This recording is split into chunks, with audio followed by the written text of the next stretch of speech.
Hello. Oh,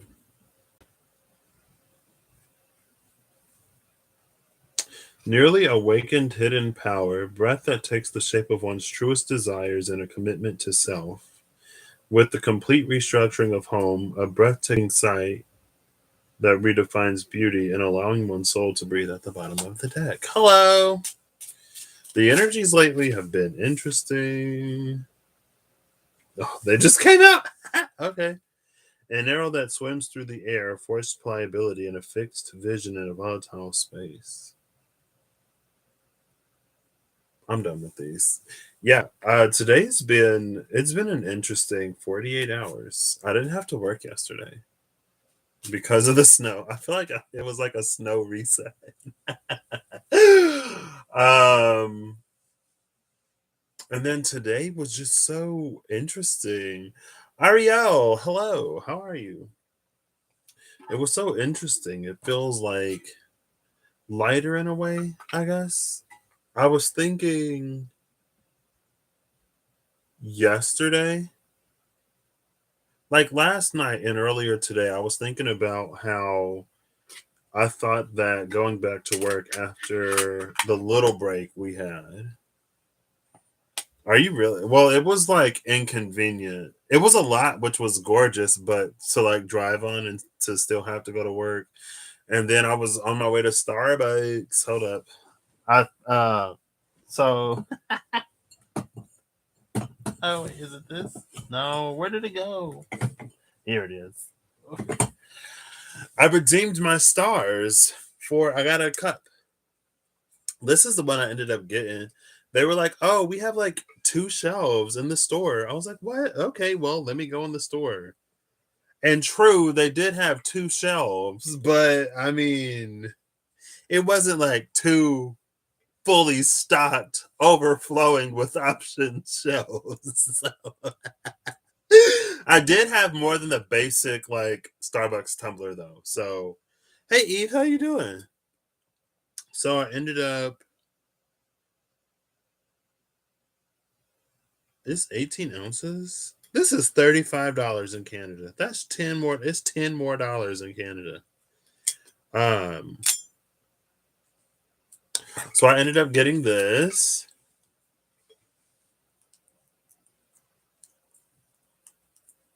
Yeah, I did. I got out of the car and went into the store. They had some other ones that were pretty interesting looking, but wait, this says 16 fluid ounces. And the sticker says 18. I thought, which is it? No, it says 16. Kidding. Excuse me. Hey, Holly, how you doing? Yeah, with his teeth. I hope they work out for him. I know he said he wanted to try, excuse me, like the two plates to see if it would work any better than the denture. Because I think he said he tried a denture before. I don't think they're doing implants, right? I don't know. But I hope it works out for him. I know he really wants it. I hope his desires are met. Hello, Steph. How you doing? So yeah, I was on my way to Starbucks, and it has like this little thing on it. I guess that's the siren logo.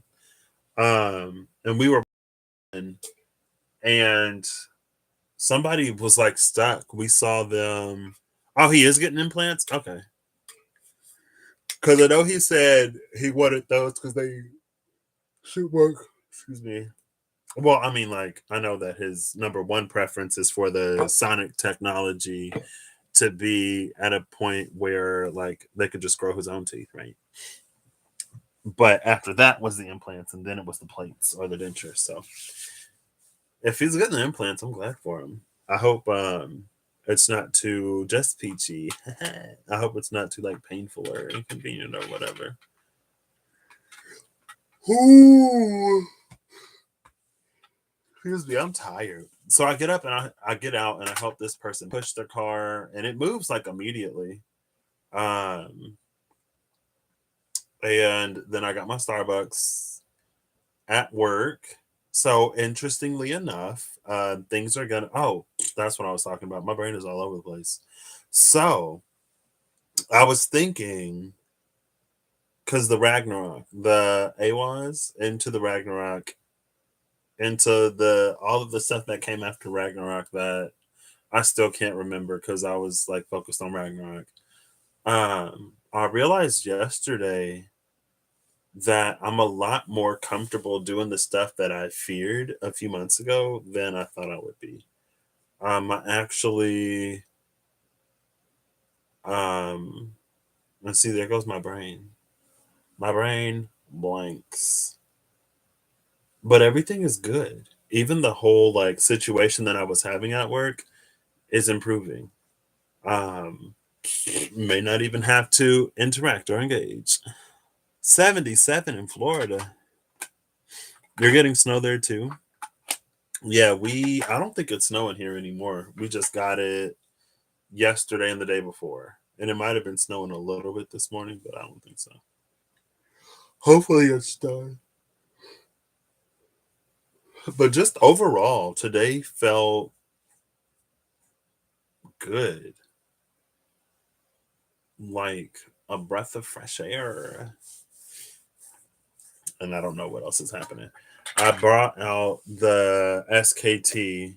I mixed the Vitruvian and Revelation editions in two halves. I didn't put it all together. You're in shorts and a tank top, as per usual. I don't know. I like cold though. I don't like being hot. I can't sleep when I'm hot. I feel like the life has been evaporated out of my body. I'm like, I can't do it. How are y'all? Are y'all feeling better over there? Are the kids feeling better? Still craving salad? It's 33 over there. Oof, a few more degrees and you might get snow. But yeah, I know I think it's snowing in Canada. Yeah, Bream said it was snowing. I was like, oh, I thought that like the snow we got was the snow that y'all already had, but they got more snow. So, but how are y'all doing? Excuse me.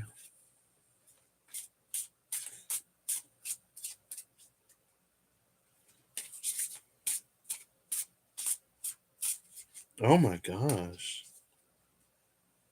But in good spirits. I like that y'all are in good spirits, even though, still feeling sick.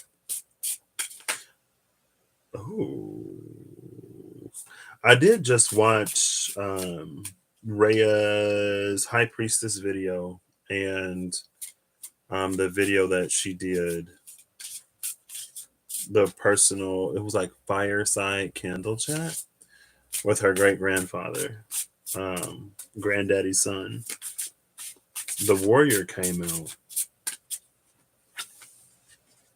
Oh. I picked up the Six of Swords and I was like, the warrior came out. I was like, oh, hold up, wait. The warrior and the ferryman. This is very Asgardian feeling.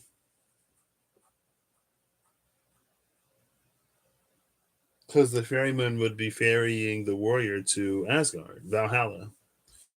Um,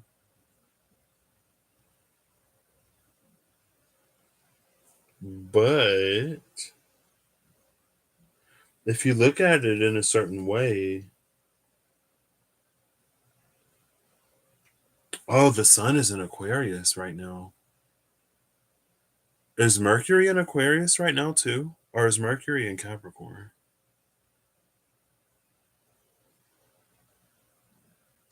You were born in Michigan, so you miss it. Oh, she got an ice storm. Okay, well, ice isn't as fun as snow.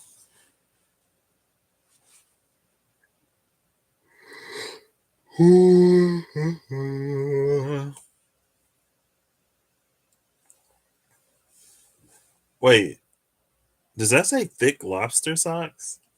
Am I reading that right? When you can wear your thick lobster socks, okay.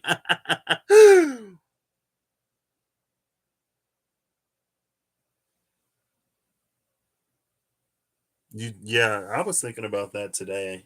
Cause like I still go outside on my breaks just to get some like cooler air.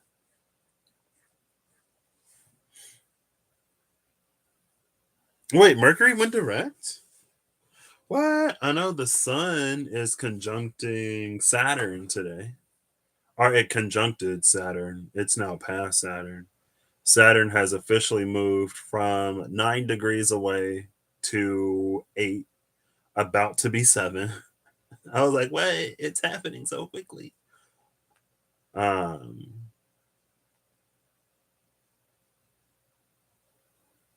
yeah, Mercury is direct in Capricorn. What? It's still in Capricorn though.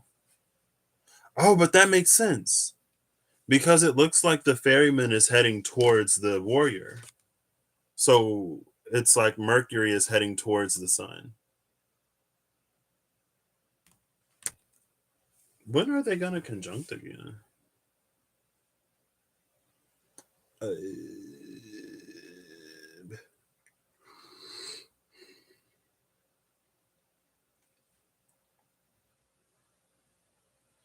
let's see. Oh, the moon. Oh my gosh. The moon conjuncts Saturn on my birthday. Why? Why? I don't think they're going to conjunct an Aquarius.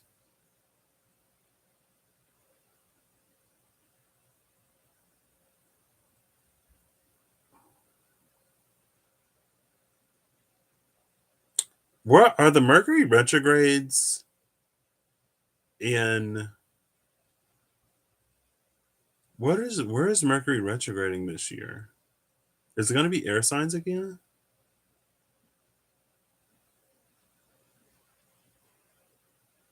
I don't know. Where are they going to conjunct? It looks like they're going to conjunct in Taurus. They're not going to conjunct again. Well, it might be late Aries. Hold up. Yeah, it's going to be in Aries. Should be in Aries. Yes. Getting closer. Oh wait.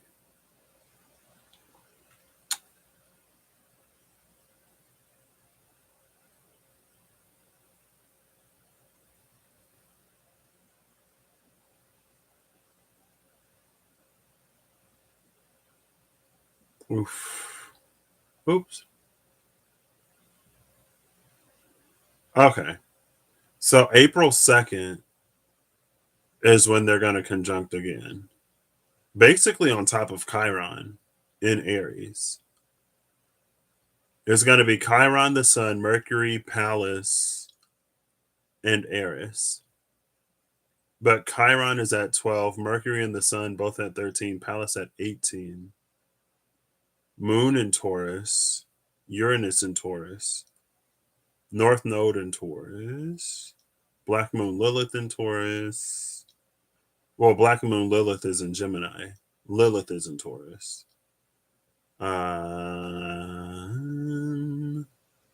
Pluto at the 28th degree of Capricorn, so America's Pluto return is over. The United States of America. Mars is actually going to be on a conjunction or approaching a conjunction with Saturn. Venus is going to be separating conjunction with Saturn. And that looks like a few days before Jupiter and Neptune conjunct in Pisces.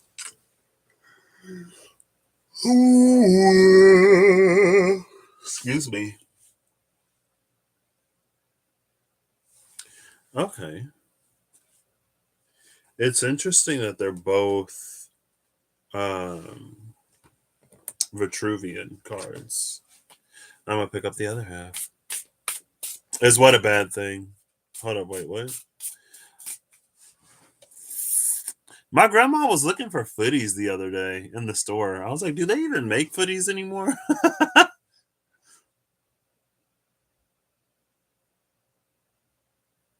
Lobster stocks and Birkenstocks. Everything is direct for a while. Hey, let's go.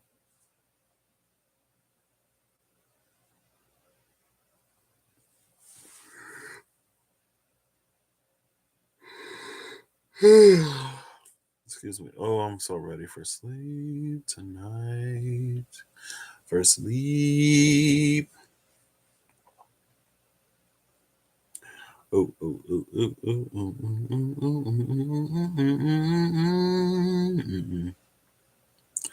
oh, yeah. That little one is like, okay, get it together. I'm gonna be here in a few months. I hope you're ready. Little one, little ones. Who knows? Were you able to get the ultrasound? Goodness. I was like thinking EKG. I don't even know what an EKG is. I was like, not an EKG, an ultrasound.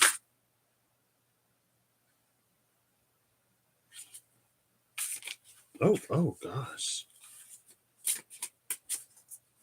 The Kindred. Oh nope, too many.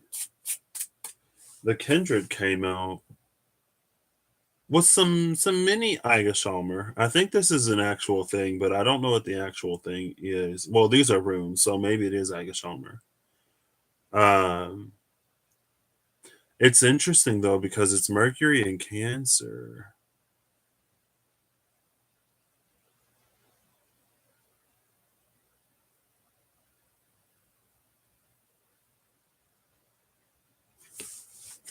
Oop.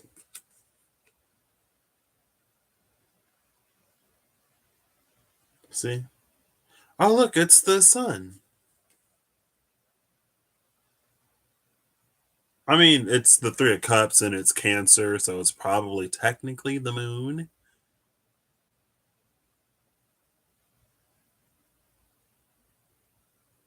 And it did look like Mercury was heading for the sun.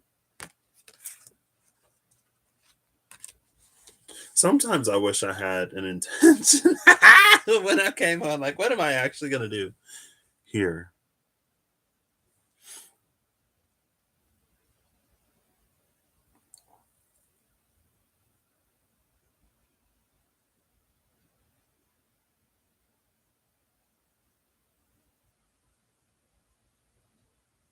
Oh, snap.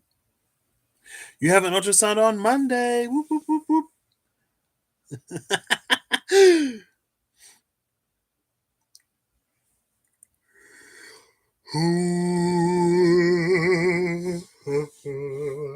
Excuse me.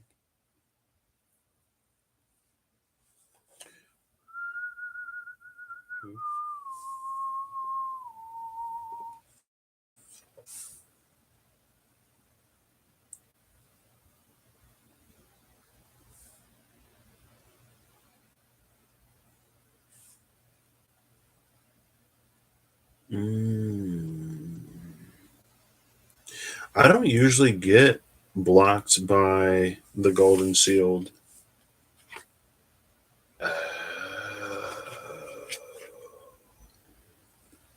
Usually it's the ivory shield, but behind the golden shield is the keeper at the bottom of the deck. But it's interesting that it's the fire shield instead of the water shield. Ice cream! Oop, oop. After all this snow talk.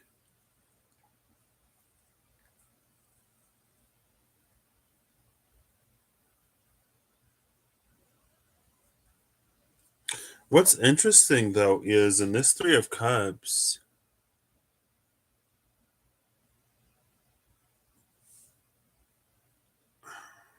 I think I was going to say it's interesting that there aren't any clouds in the sky. But it is a little fisty. It is a little fisty looking. It's a little foggy or misty.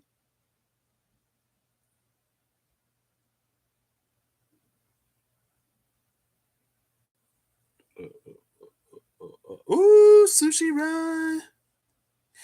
I only have eaten. Alaskans eat more ice cream per capita than any other state. Oof, you would think it'd be like hot cocoa or something. But also, like, I get frappuccinos in the middle of winter, so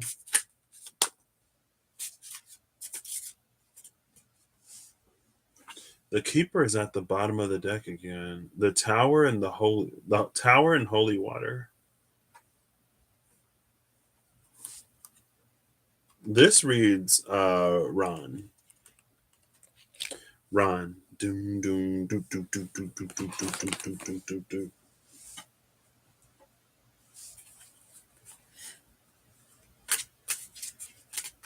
Bluebell. Ooh.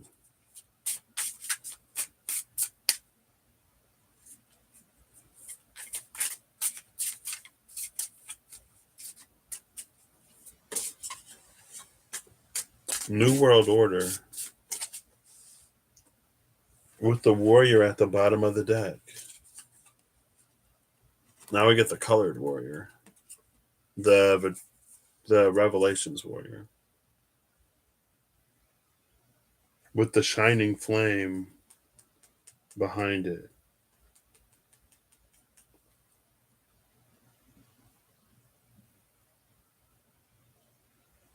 The shining ones are the knights, I think. Well, yeah, because there's like literally the Pegasus behind it. So that's interesting because the Knight of Cups was behind. Is it still down here? Yeah, it's still there. The Knight of Cups was behind the Keeper. The Shining Dew.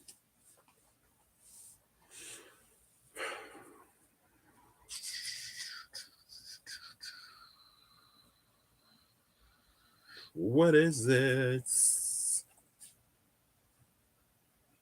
I was thinking about that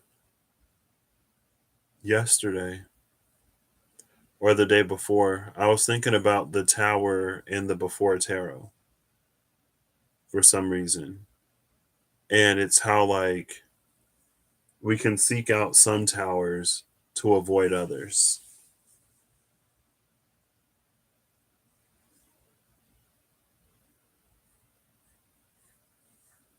And I feel like for some reason that goes back to a local coconut vanilla. Ooh, like locally made. Oh snap! I remember in like elementary school at some point when we made ice cream with the rock salt, and our hands almost froze off, but we had to keep shaking the bag if we wanted good ice cream. So we just had to put up with the cold, but we did it in pairs, so we could switch out. Um, I should get some rock salt and make some ice cream. It's been a minute. Does what really work?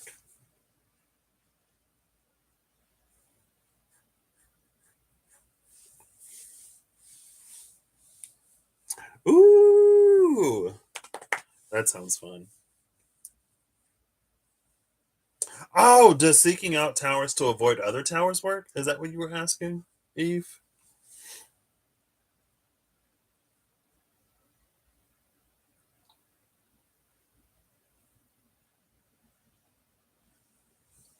Yeah. Um, Surprisingly, well, I would say yes. Um, yes, ma'am. Oh, okay. Um, yeah. While you were in the trenches, no. Anytime I hear that now, I think of that one Vine with the one girl who had like the alien filter on, and she was talking about she was like a Martian who was stuck on Earth or something, and she was like, "We were in the trenches." I said, "Beep boop, beep boop, beep boop bop" or something, and that means like I don't want to be here or something like that. It was so funny. Well, welcome back. I'm glad you're. Are you out of the? If you're out of the trenches, I'm glad you're out of the trenches. Um, but the thing about seeking towers to avoid other towers, it's almost. Oh, I was gonna say fool energy. Um, well, it's very this. It's New World Order and the Warrior. I don't know if it's necessarily seeking towers or if it's allowing certain towers. And it's almost like if you my brain is just like not working in this in these spaces anymore. My brain just like quits. Um but it's like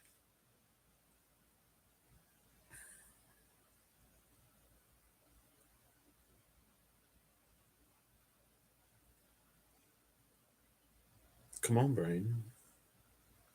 It's just like if there's something that arises in your life for you to take care of and you take care of it and then there's another situation later. But because you already faced that tower, the situation that happens later, it's like you're prepared for it. Like I said, it's like the New World Order and this warrior card because it puts you in an energy of closing a chapter even more. Either you completely close the chapter or the chapter is like more closed.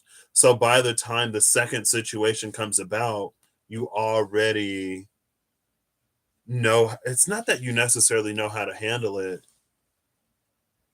It's like with earthquakes, there's like the pre-tremors before the actual earthquake, and then there are the aftershocks.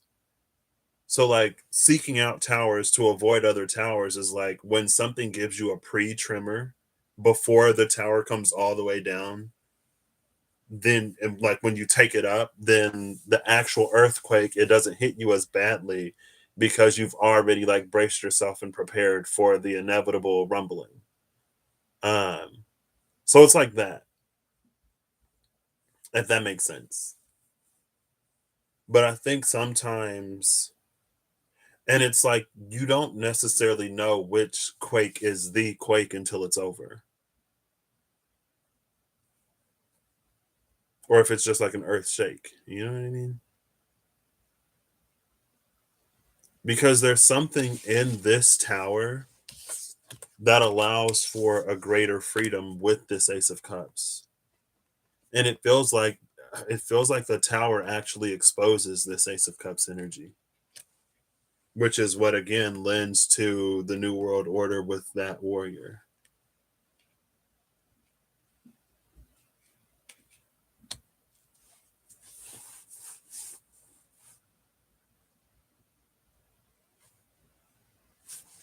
That's what it be like. Excuse me.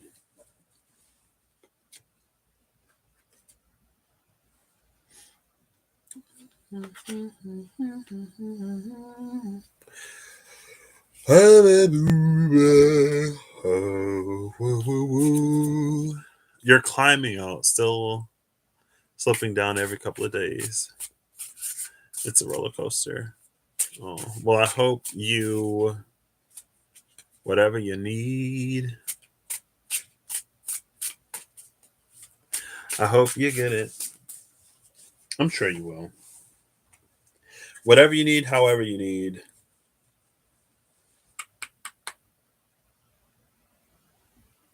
Wait, you should stop viewing Earthshake as a cup of mud. I was like, when I said Earthshake, I was literally thinking like a milkshake, but made out of mud. Maybe it's because we were talking about ice cream. I don't know.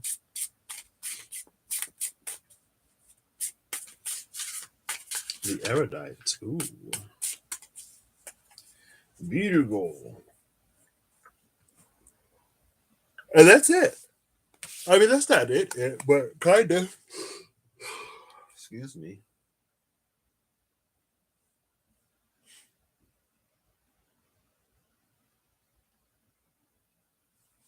And maybe that it goes back to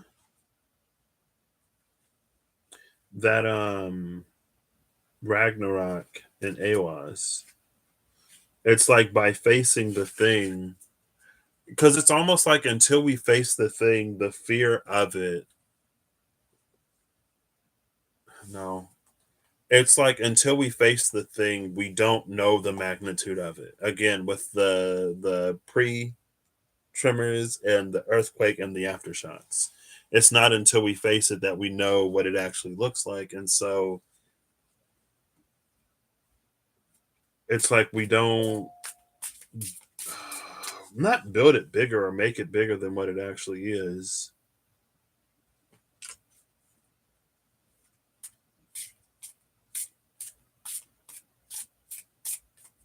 but kind of. It's very like shadows in the dark, where depending on the relative position of us, the light, and the thing casting the shadow can look bigger than the thing actually is. And it's not until we actually face it that we get to know the true size of it. And then we know like whether we should be afraid of it or not. You know what I mean? It's like, oh, that was just a coat on the back of the chair. Or like, no, that's like an actual monster. Oh my gosh. Not saying that there are or aren't actual things to like be afraid of, but until we face it, we don't know. And the like overly conflated or overly inflated fear of the thing can make something that is less of a tower more of a tower. So for the people who know what towers are,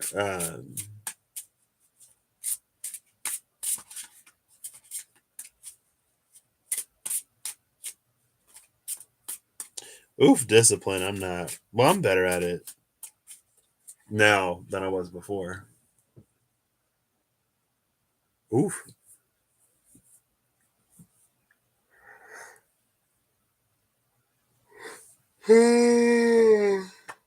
Excuse me. That's actually something I was watching.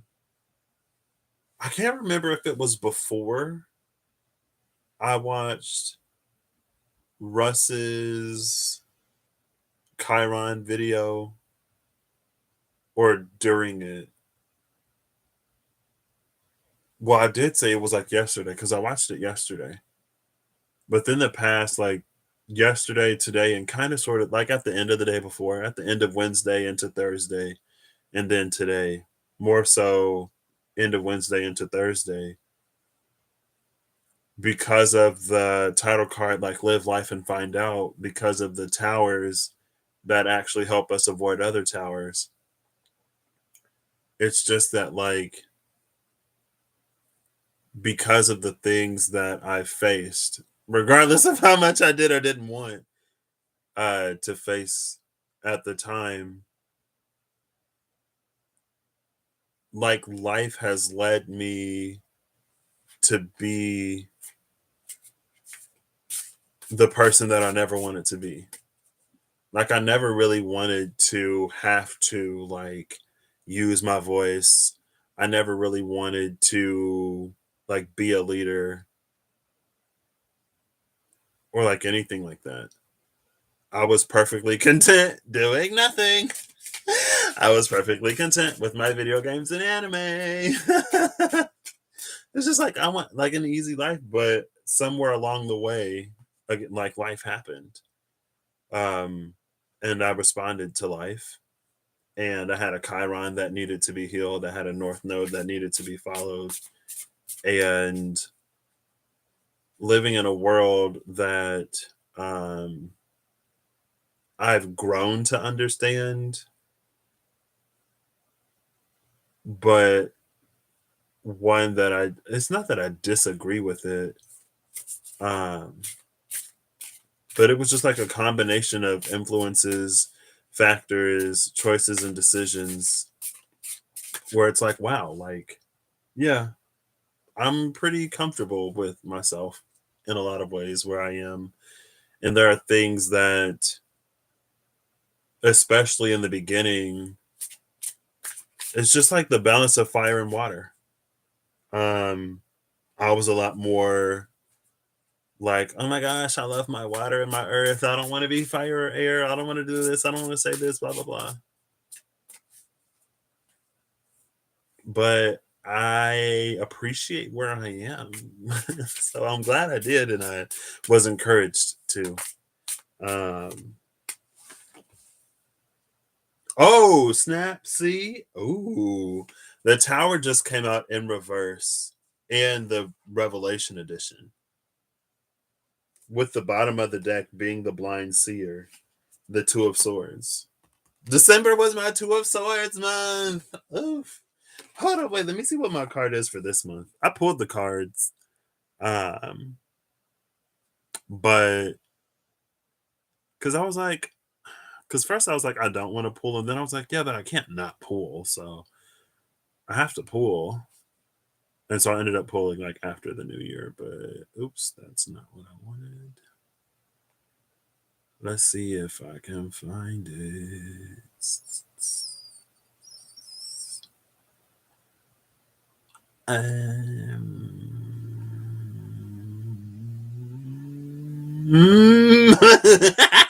Oh gosh.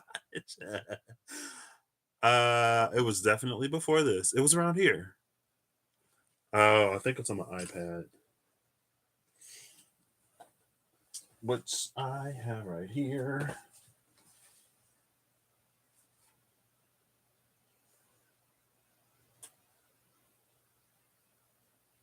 Right? No, what?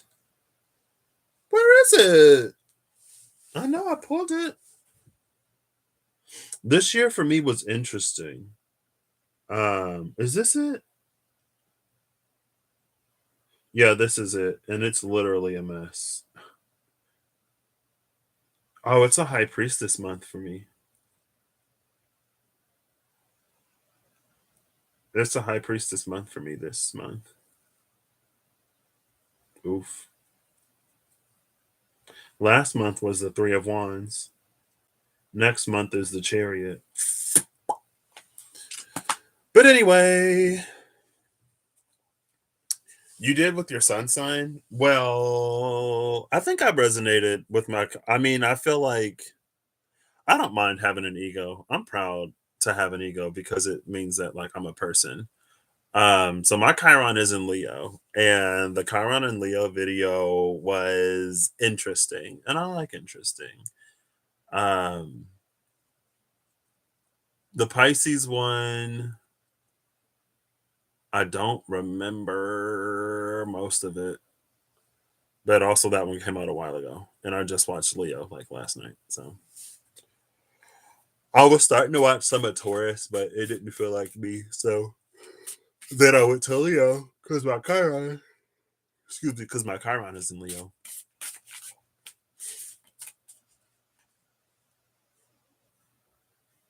Oh, I have no clue. Ariel. I have no clue. Maybe all of the above.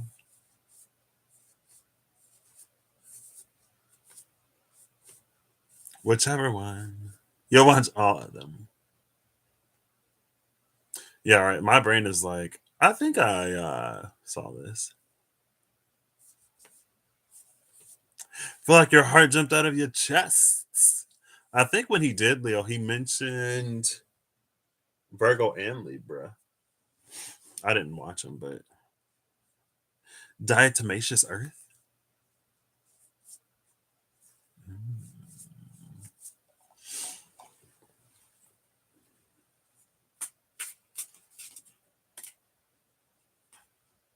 Oh, hold up, wait.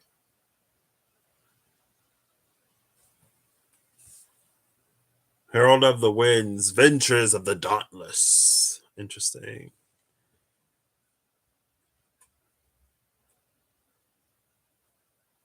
Material and spiritual colliding. That reminds me of what is it? A bell that brings the physical and intangible into harmony as it pulses out into the universe, collision or cohesion.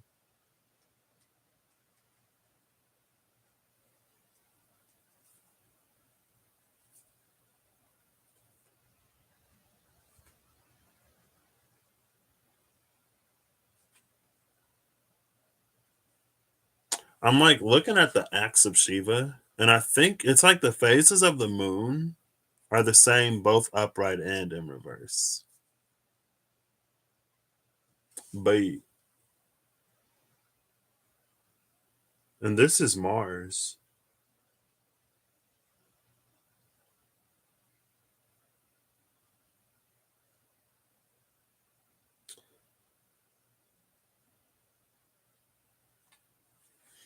Oh, the two. It was the blind seer at the bottom. A stream of green energy coming into your head today. What? Getting stuck at the top of your spine, but you're assuming it's hitting everyone? I would not know. I would not be the person to. People are like, you feel these energies? Sometimes I do, sometimes I don't. I'm just here, honestly. I don't know. And like, there's so much work that is just like, um,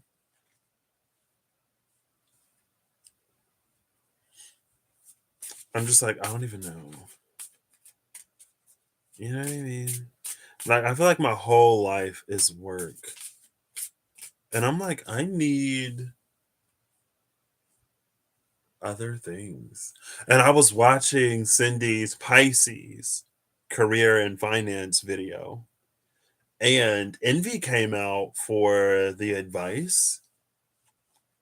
And I didn't like, I literally, like, it took her a minute to get it. And then I was thinking about it. I think I watched that last night. Um, and I was thinking about it this morning when I woke up, and a little bit last night, but I felt like it really hit this morning when I woke up. And it's this thing, I keep hitting it. And I've talked about it. It's just like, what do I want? What do I want? It's literally like, what do I want?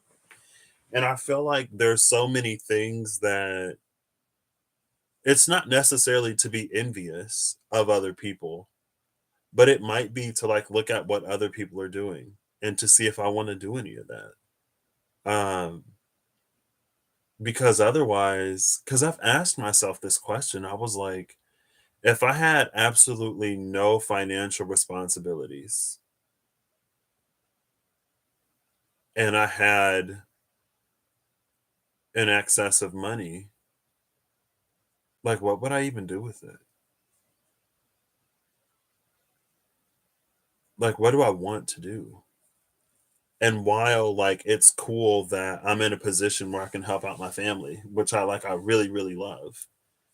Um, which is another thing that I never thought, like, that's so the like my fear was always that I would be a burden on my family, completely dependent upon them for everything. And it's like it's flipped on its head. Not that they're completely dependent on me in any way, but it's just that like I'm not a burden. I'm actually like able to provide and to help and to support in the middle of so much. I mean, chaos is the easiest word, and it's an easy applicable word, but feels more like transition and change while so much change is happening. Um, but it's like, like what do I want to do? Like, aren't there things that like I want to experience? And I'm sure I'm like, yeah, but then if I sit down and try to think of it, I'm like, I don't know. Like, I'm pretty content just like sleeping some days. If I get a nap, it's a good day. Some days it's like, I watch a good show or I watch a few videos on YouTube. I play some video games and I'm cool. I'm good. I don't really need a lot. And within the past few months, especially, it's not that I wasn't aware of like my lack mentality at all, because there were conscious choices and decisions that I made. It's like I would not stockpile, but like bring stuff back to my room so I could enjoy it, when I didn't necessarily have the means to go out and like just get stuff. And sometimes it is like, I don't necessarily have to do that anymore. I mean, it would still be nice to enjoy the things when I want to enjoy them, right? But I don't know. Year 28 was I'm born on the 28th, and I'm 28 for the next few weeks, then I'll be 29. And my golden year has been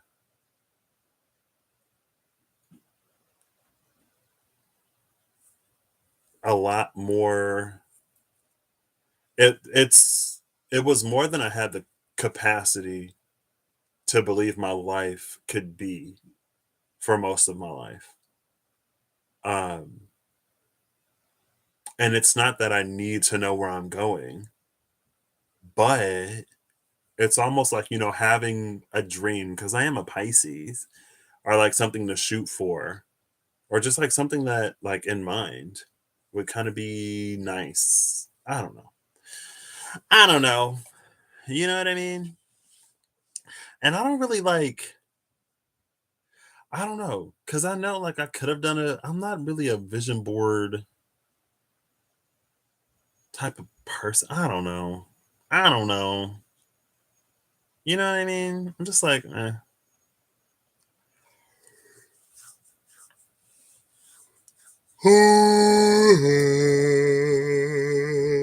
Excuse me. Wondering if I watched what?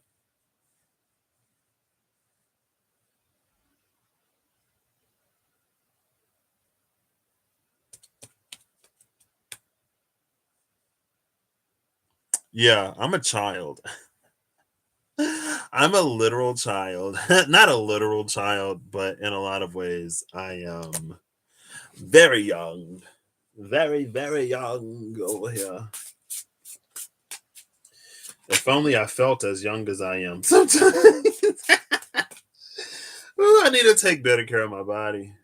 The Hierophant, Master of the Arcanes. The bottom of the deck is the Devil.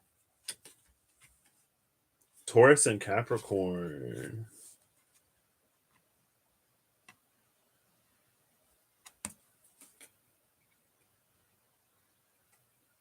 And I think that was another um thing for me, was like all of these old fears that just like surged strong.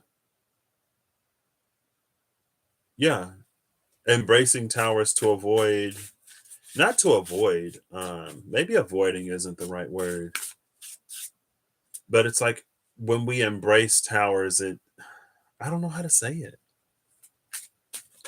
You were 28 when you had twins. What? It's time for me to have some babies.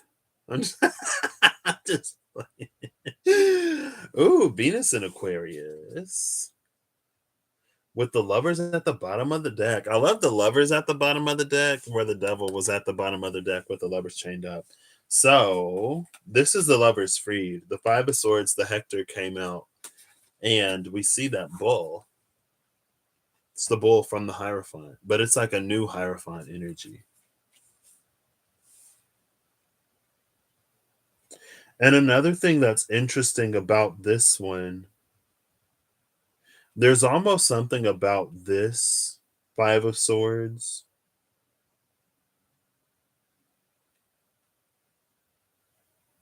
that's very, like, it's very outside of the arena. Like the fight is happening back here, and this Five of Swords is up here, this Hector. So it's gotten itself out of, see, but that's the bird from the keeper. The one that was on the hand. It was like that with the bird on it, the raven.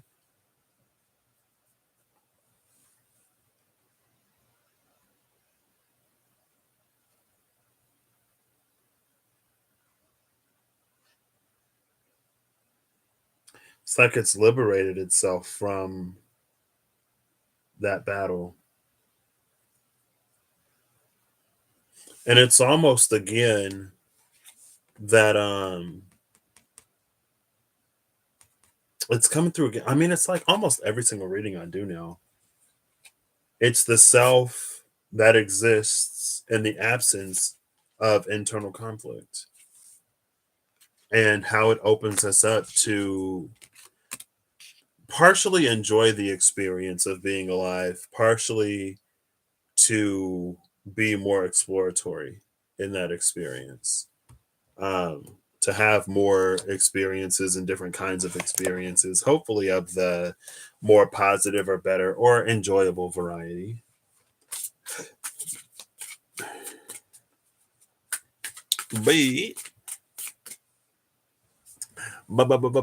But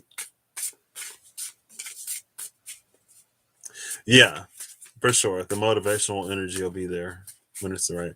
I mean, 28, 29, 30 is also like Saturn return territory. So, you know, it's a pretty big moment in time in a lot of people's lives. Supposedly. I've heard. Holly.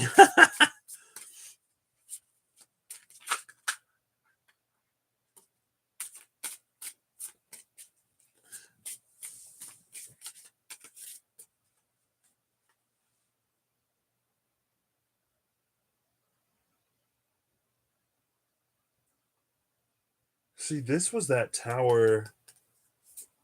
This was a tower energy. Um, with the tower and the Ace of Cups going into New World Order and the Sun, going into the world and the Sun.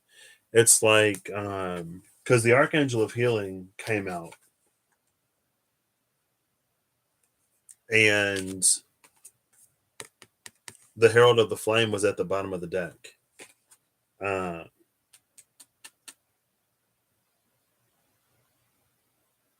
and it's like the more we heal and the more we come into the further we separate ourselves from all of this, it's like this old world. It's like there's this door that's like closing, but on the other side of it, it's a mystery because it's nothing that we've necessarily experienced before. And sometimes we're more afraid of the unknown or what we don't know than we are uncomfortable where we are. Yeah. The convalescent Four of Swords, literally a card of healing. Jupiter in Libra. It was the Two of Swords, Venus in Libra. I think it's Venus in Libra. This is the message of the Herald of the Flame. And the angel is actually bringing the water.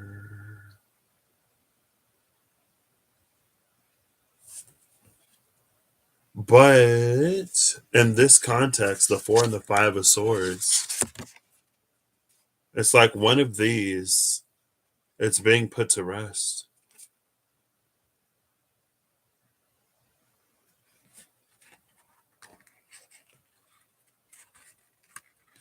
It's almost like because the devil was at the bottom of the deck when the Hierophant came out. So it's almost like there are like internal demons that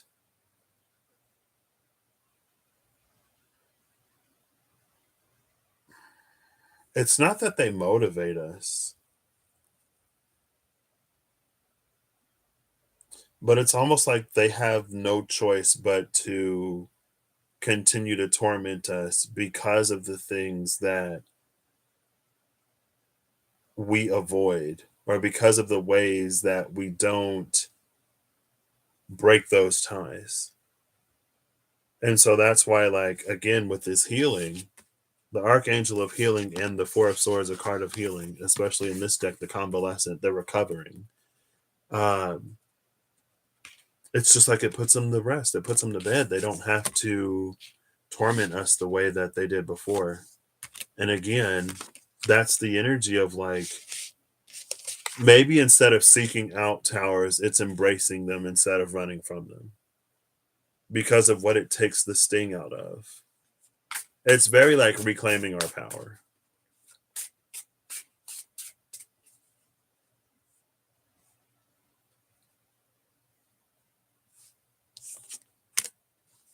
Oh. Oh, look! Now it's the Keeper in the other deck.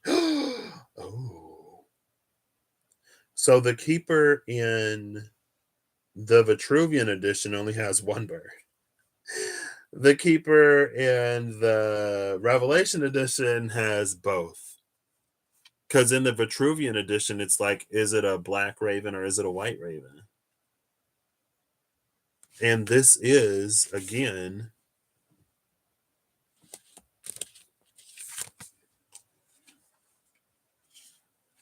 it's feeling like the same bird.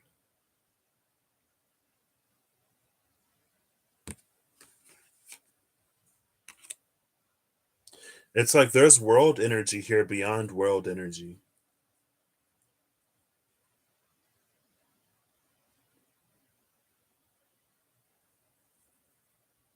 And it also reminds me of the Six of Air in the, is it, no, the Six of Fire? Six of Air? I think it's the Six of Air. Or is it the Seven? It reminds me of that one card from the Dreams of Gaia Tarot, because the silver bird is on the golden hand and the golden bird is on the not gold hand. You see the birds in the hands are like switched. It reminds me of the card with the crossed swords. And under that is the Emperor.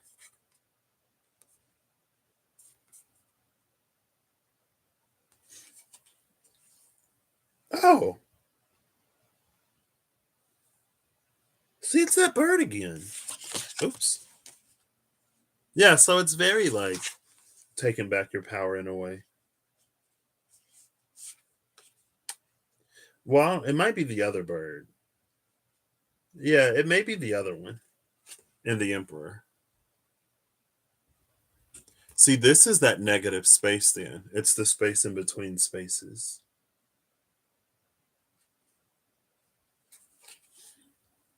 Cool. All right. So now I'm going to separate these back into their separate decks, and I'll get a final card and probably get some sleep or some food. I mean, I will probably definitely sleep tonight, and I'll probably eat something. So chances say both. Oh, I gotta go to the restroom. I got potty.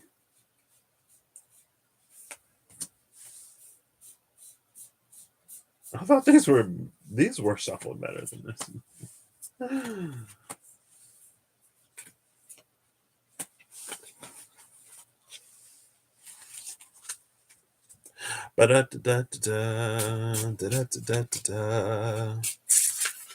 Oops.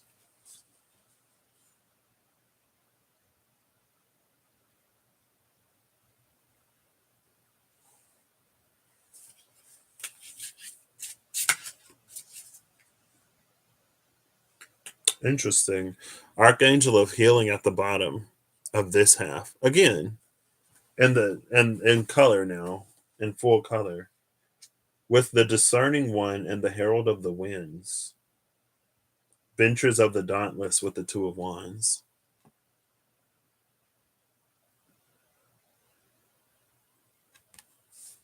Interesting. Oh, that was the big cup. Okay. I couldn't remember. I was like, what's the big cup? I was just like, yeah. I was like, I vaguely remember, but I don't remember the Ten of Cups being there. It was the Archangel of Healing. That's who it was. I'm like, oh, okay. Work. My my Vitruvian edition is getting a little rough around the edges. It's getting a little beat up. I've been using it too much. I have to pay $1,000 just to have one. Kidding. Just to have one that's like not so well used.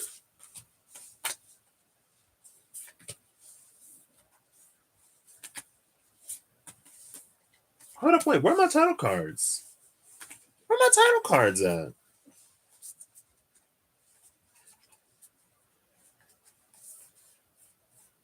Oh, there's okay.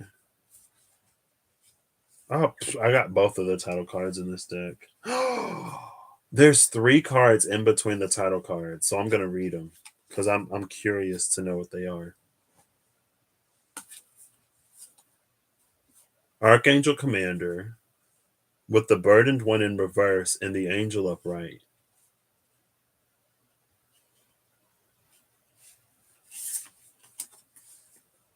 Here's my 2 title cards.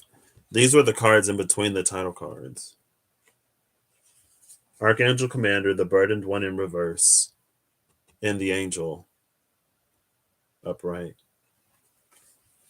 Interesting.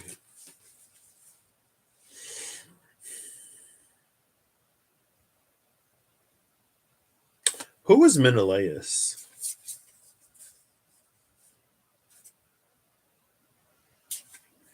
Oof, I'm gonna have to Google. Your wild unknown and light seers are the most beat up. My wild unknown it's seen some stuff too.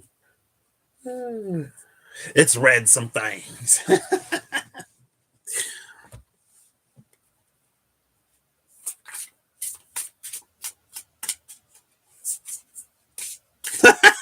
Ario. Hashtag mom bod. Sleep has been good lately. I think I've been sleeping all right. I took a nap yesterday though, so yeah. It's Temperance. Temperance in the Spirit Keeper's Tarot is the angel.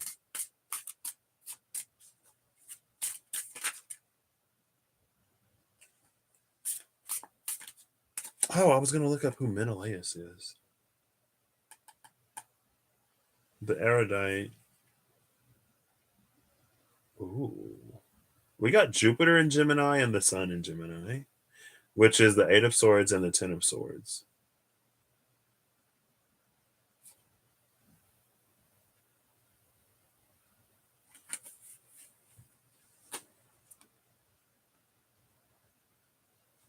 Bottom of the deck is the erudite, which is the hermit in this deck.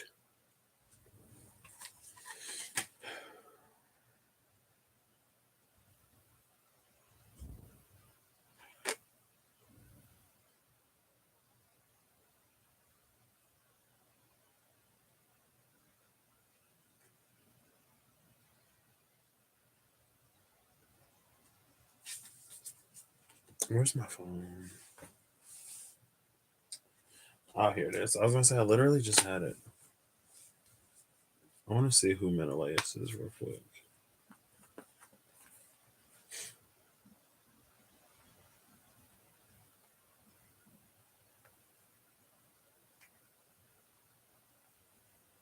Oof, I got a potty. I'm gonna go potty. I'll be right back. I will be right back.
Okay, I'm back. What a well-timed potty break. So, on my potty break, so the title card is the Live Life and Find Out card.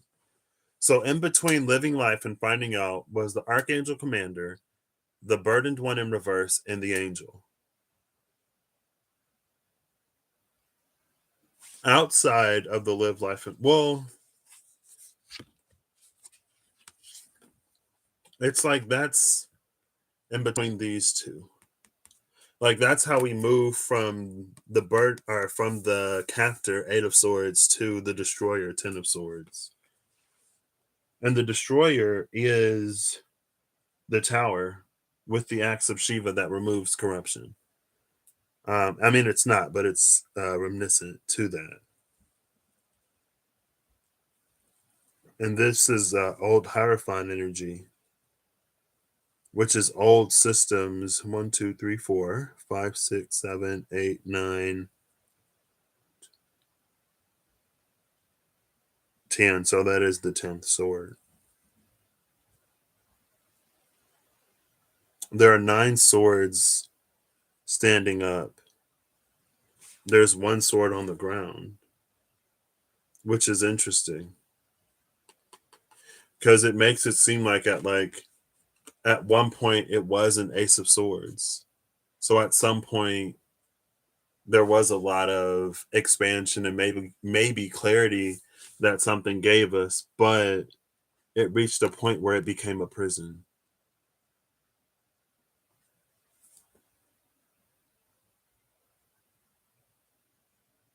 And it trapped us more than anything.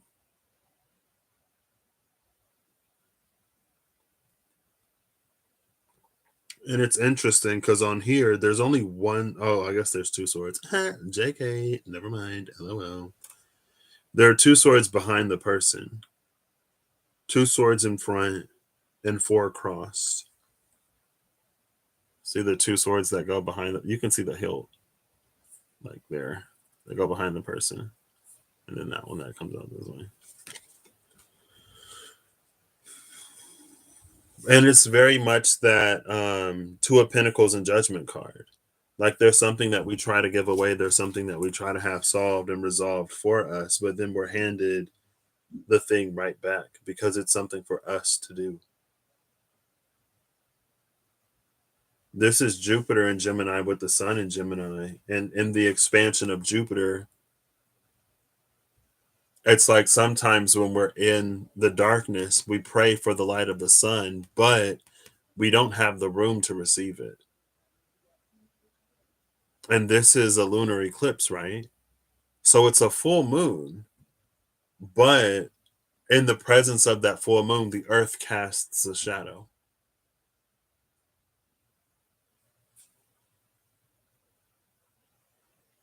And earth is the experience. It feels like the past.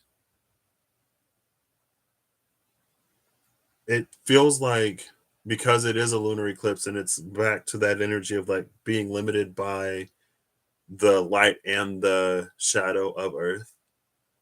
It's like our past, it's how our past shapes, influences, and impacts our future because of us and because of the things that we allow to carry through. Not necessarily allow, but because of the things that we believe as true because of our experience. And again, it's like how it limits us and it keeps us from the greater, grander experience as a whole. But then we have the erudite at the bottom of the deck, which is Luke's ex tenebris. It's light from darkness. Light from darkness. Again, it's the point where we sort of liberate ourselves.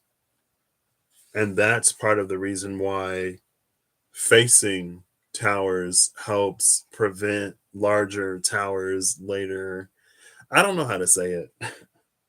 Because it's not like, I mean, it read as seeking towers to avoid towers.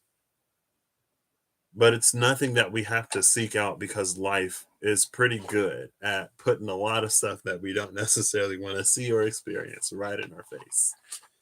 Uh, So maybe it's facing towers prevents towers.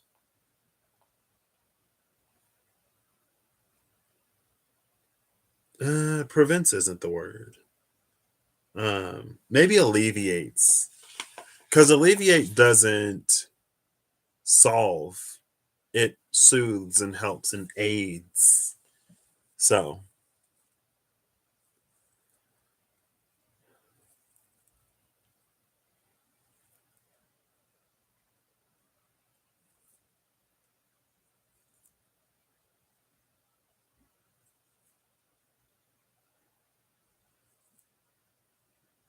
but you got one lean and one not so lean. Oh.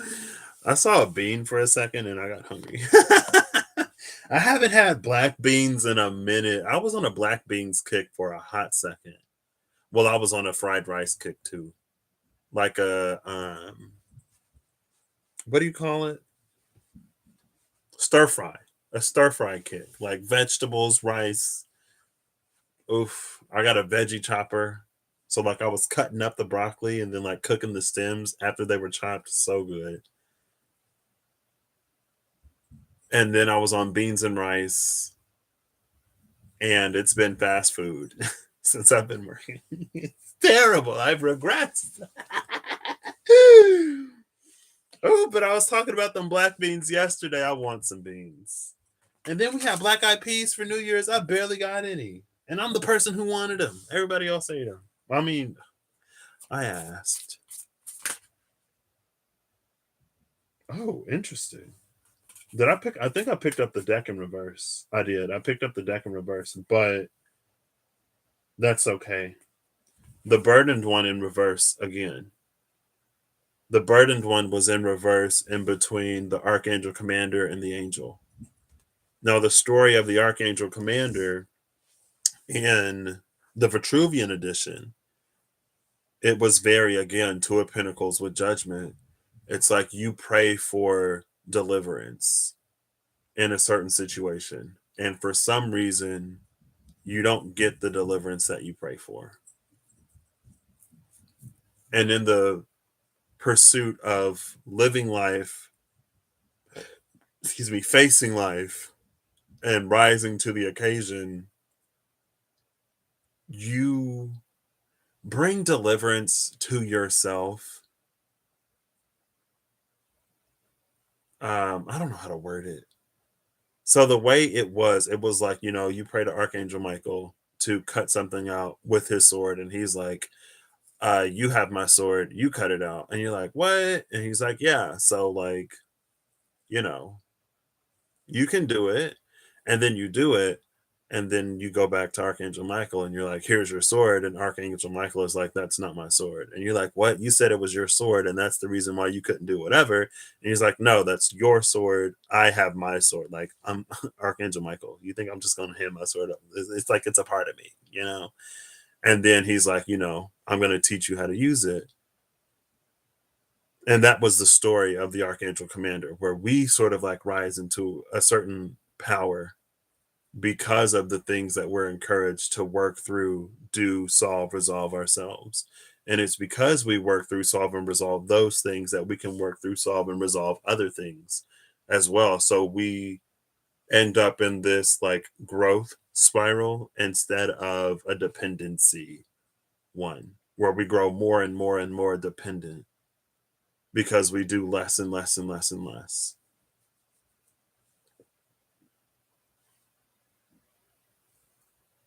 So that was the Archangel Commander before, which would be the burdened one in reverse. Now, the angel, being a Janus, two headed, looking in both directions, it's like it has an ability to almost choose how and when the past affects and influences the future, because it has a more and more and more resolved past. And it's almost like if time does exist in a loop, we'll keep encountering the same things until we take them off of the board. Then you take it off the board, it's like you don't encounter it anymore. Then you have room for other things. Better things. The bottom of the deck is the Ace of Swords in reverse. Sacred Cinnabar, which is the consummating. But I'm going to put this back and I'm going to shuffle it because it's upright. I want them upright, you know? Oh, see, look, there's the Hector. There's the Five of Swords in the Vitruvian edition. See, in this one, it feels like it's more about beating and defeating others. And so it actually continues those cycles of disharmony and aggression and everything else, even when it seeks to bring a resolution to it.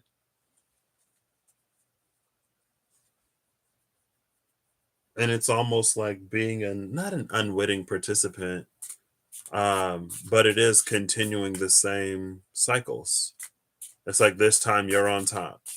Maybe the next time you'll be on top. Maybe the time after that you'll be on top. Eventually you'll find yourself in the bottom. And then you'll try to get on top again. And it repeats ad infinitum. But the Revelations Five of Swords, again, it's like it's exiting that whole whatever.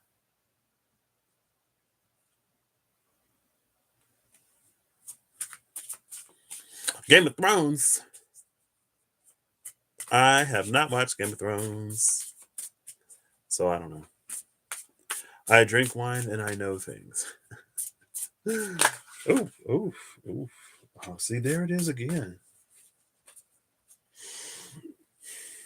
Is that the only one? Oh, no. It's the Malays and the Ferrymen.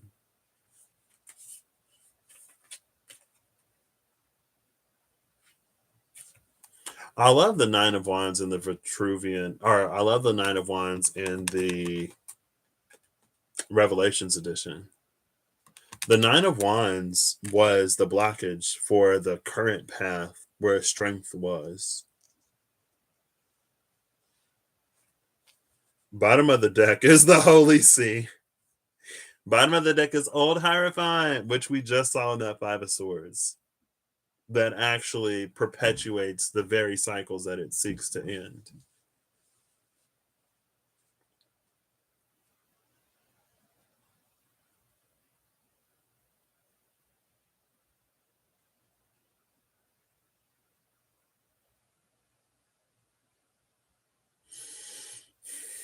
The Six of Swords is holding Universal Mercury.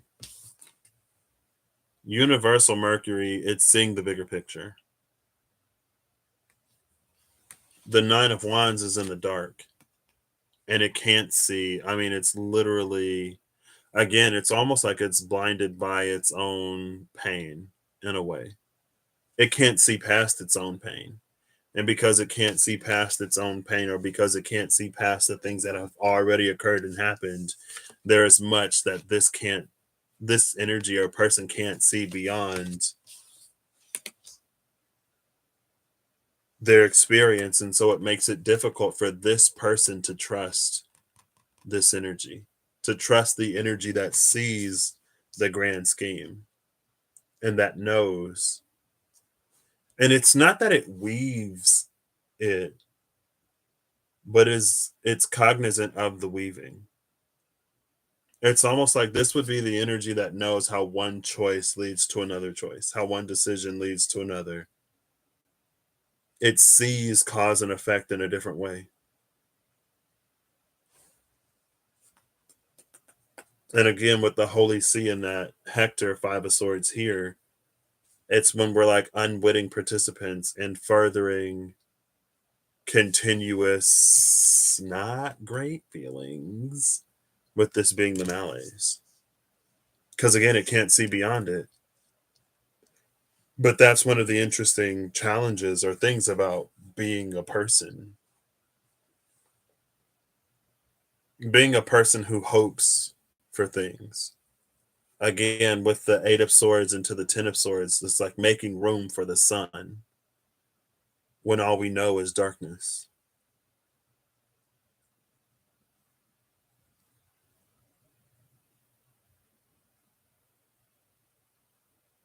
And it's like, eventually you just have to choose. The Ten of Swords is one of my favorite cards because because the Nine of Swords and the Eight of Swords suck as much as they do. Um, but the Nine of Swords, it's a revelation of what was so elusive at the Eight. The Ten of Swords is the decision to put something to an end, to experience something different. For me, it's a card of like taking charge and doing the things that we need to do to liberate ourselves from whatever we seek liberation from.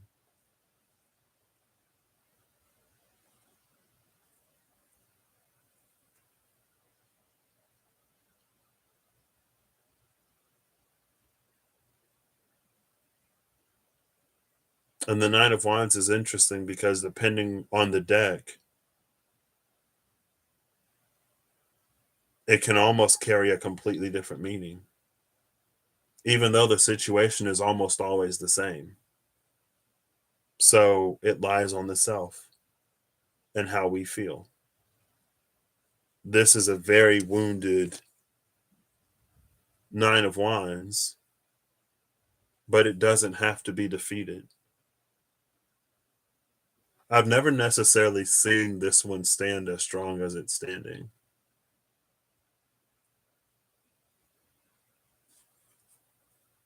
I've always seen this one as more like beat up and ready to quit. But there's a certain anticipation in this. It's almost like this malaise knows that the tide is about to change. And so at the final moment in the midnight hour, it gathers up all of the strength that remains inside of it, almost for like one last push. And it makes me think of one of the Ananiels, Angel of Storms. Um, and I wanted to use that deck, but I wanted to pull it, but I didn't want to use it. But I'm gonna see if I can't grab it. Oh, oof, oof, oof. Not you. Oh, let's see. Where is it? It should be over here. Oh,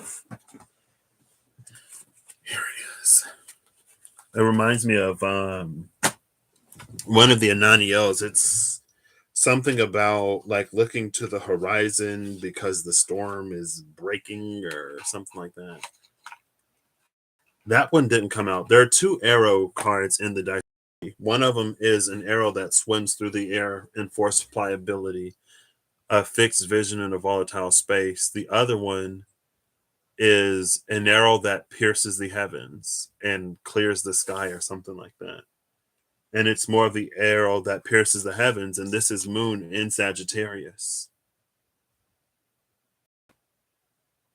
So the arrow of Sagittarius is able to break open the sky.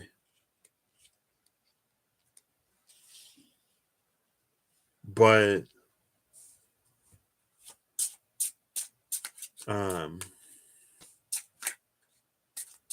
it's not that it has to be done in a certain way, but oh my gosh, I'm blurry. I'm blurry. I'm blurry. All right, let's see if I can get it to focus. Can you focus here? Okay, cool. Can you focus here? No. Here. I'm gonna try to walk you back.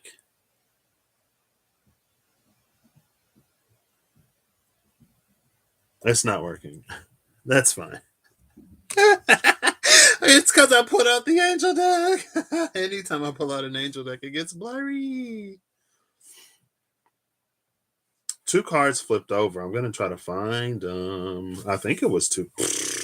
I might have lied. I forgot what I was talking about.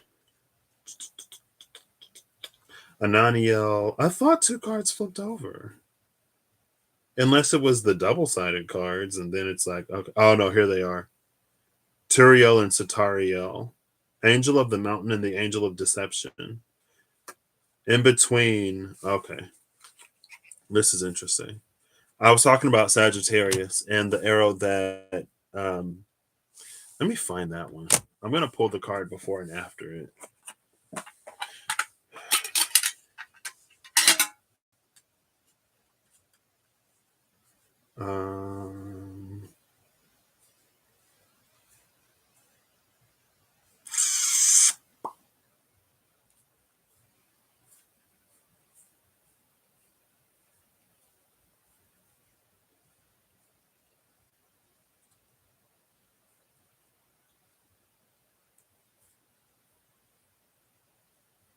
Um, excuse me. Where are you? Hello. Where are you?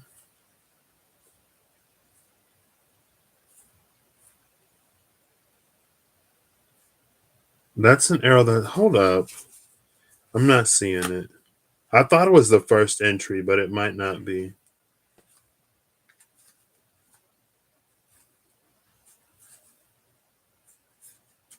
I want to redo this. Or not redo it. I want to do another one. Here it is. It's right. Oh, it's the Ace of Diamonds. Ace of Pentacles. Okay, come through.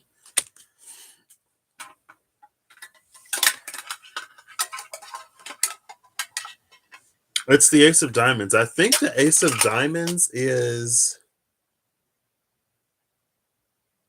It's either the man, the woman, the ring, or the sun. It might be the ring. I'm guessing. I think the Ace of Hearts is the man. The Ace of Spades is the woman. It might actually be the ring. If it's the sun, though.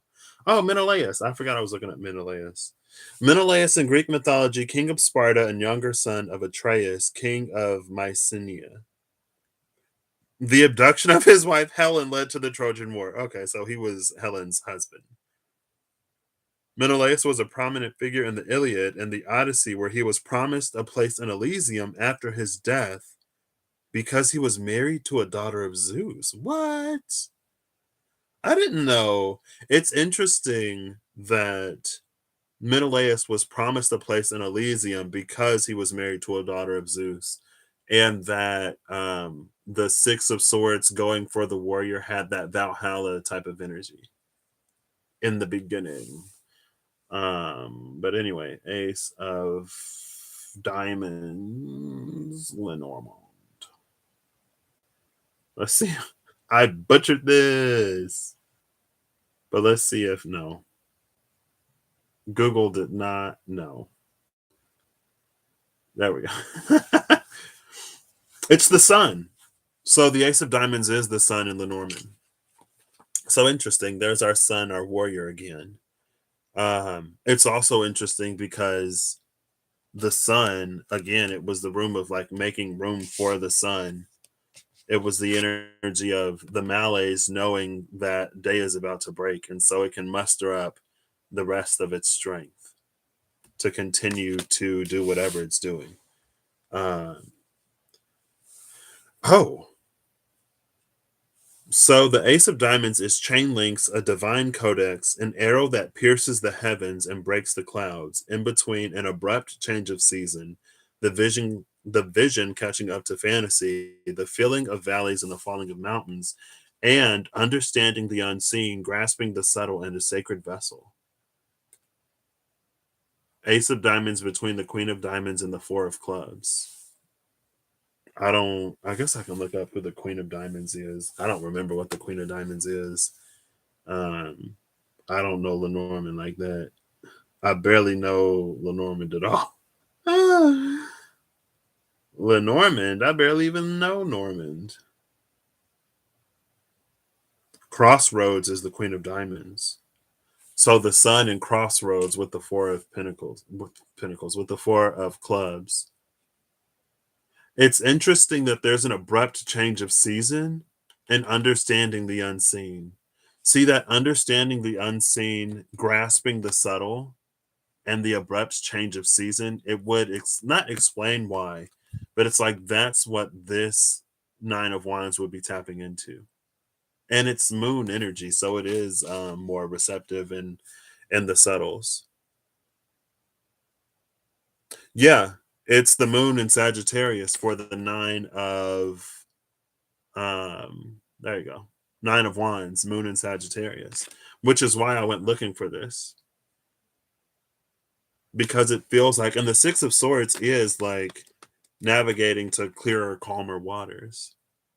So something is definitely coming and moving and shifting. Um, and like again, it feels like that's what this see, but it's chain links too. Chain links is a very like cause and effect y, like one thing leads to and begets another energy.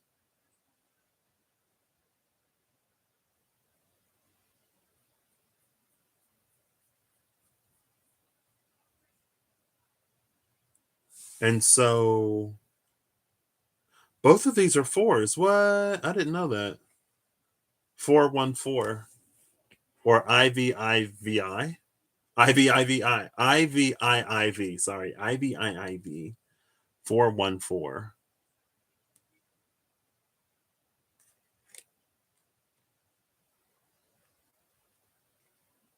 Chain links in a divine codex. Understanding the unseen, grasping the subtle. An abrupt change of season. The vision catching up to fantasy. Now, why did I have these separated out? Because the cards that flipped over in reverse, again, it was this card. So the one very, very Nine of Wands energy. I wish you would focus. Like, please, please. Look, see? Look, it's the same phase of the moon and everything.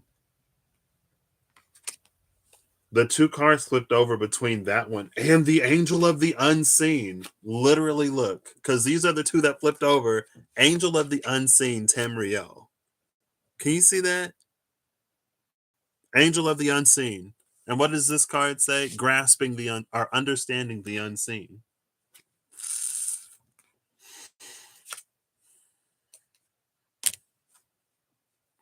So Turiel, Angel of the Mountain. Here I remain under a mountain made of many hands, all reaching and all taking. I press my body closer to that which I must keep. It is mine, and I will shield it from the misery of other hands. I can feel their gaze fall on it like an avalanche. Their greed feeds my conviction, so here I remain. And then Satario, while Samyaza created the flax of truth, Satario would spin it into thread and weave it into the very reality around him. He was entrancing. The patterns of his wings would flex and flow with his impersonations, making his performances irresistible to watch. When he was stabbed through the heart, no one had any idea what had really happened. His death was met with applause for its realism. And so these two together, it's a very self-preservation, self-protected, furthering one's own interests, goals, or whatever. And it's not, I was gonna say it's not self-deluding, but again, this is the energy. It feels like again, it's not able to see beyond all that it's already experienced. Sataria would spin the flax of truth into thread and weave it into the very reality around him. Again, it's that energy of, it's like because we perceive it a certain way, it's true. And it's very much the Hector, and I guess it could be the Hector in either way, depending on how you see it. And it's interesting because I was walking upstairs at the end of the day today, and the door behind me sounded open. So I looked back and the door was closed, but it was that like golden exit way, the golden door, a window of opportunity, like right behind you. us, me. It felt more collective, not necessarily me in particular, but maybe because I had a good day today. Um, but that energy's come out before. It's like these not necessarily golden opportunities, but like invitations to exit a situation that we don't really want to be in. But we only see it not when we're ready. I don't know. I don't know when we see it or why we see it, but I don't think we always take it. And that's why, again, it's the Eight of Swords, Ten of Swords, making room for the sun to actually experience it. But there is almost, again, with the Herald of the Flame, there's a whole way of life that we have to sacrifice. There's a whole cause and effect. This is how things are. This is the world that we have to give up in order to really experience something that we've never experienced before. It'll probably be at least somewhat difficult to live a whole new life, live a whole different set of circumstances and situations, have a completely different experience while you believe that everything that you've already experienced is true and valid, and that that's all there is. Even if you experience new, even if you end up where you are, you'll just see it as where you used to be. Or it'll be a lot easier to see it as where you used to be rather than where you are. Tamiel, angel of the unseen. Tamiel moved through his life with such ease that it took a long time before anyone realized he was blind. To know that one of them was deficient in some aspect was unsettling in a way that was hard to put into words. The attendance at Tamiel's rituals diminished as people's unease with him increased. It was clear that his insight was still valuable, but it was difficult to watch him wield his ceremonial dagger with the knowledge that he didn't know where it was going. And it's interesting that it's a dagger because that was in the forehead of the air dragon in the Ace of Air yesterday. It was in the hand of the Seven of Air, or somewhere around the Seven of Air. And it's not a sword, it's a dagger. It's still air energy, but it's not like sword air energy. Again, it feels not necessarily more subtle, but it requires a lot more dexterity and precision than a sword would because it's smaller.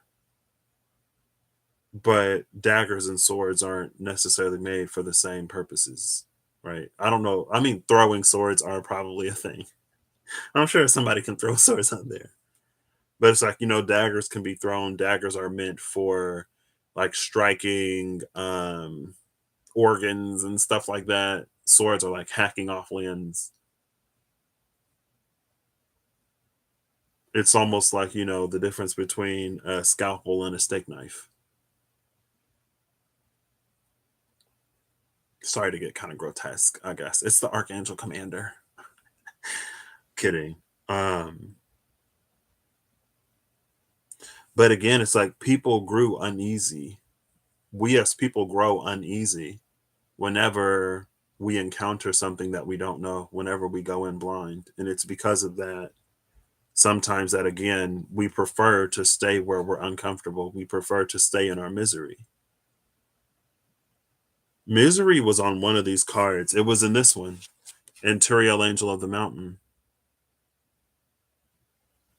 I press my body closer to that which I must keep. It is mine, and I shall shield it from the misery of other hands. I can feel their gaze fall on it like an avalanche. When we reach out for it out of misery, it is much more elusive.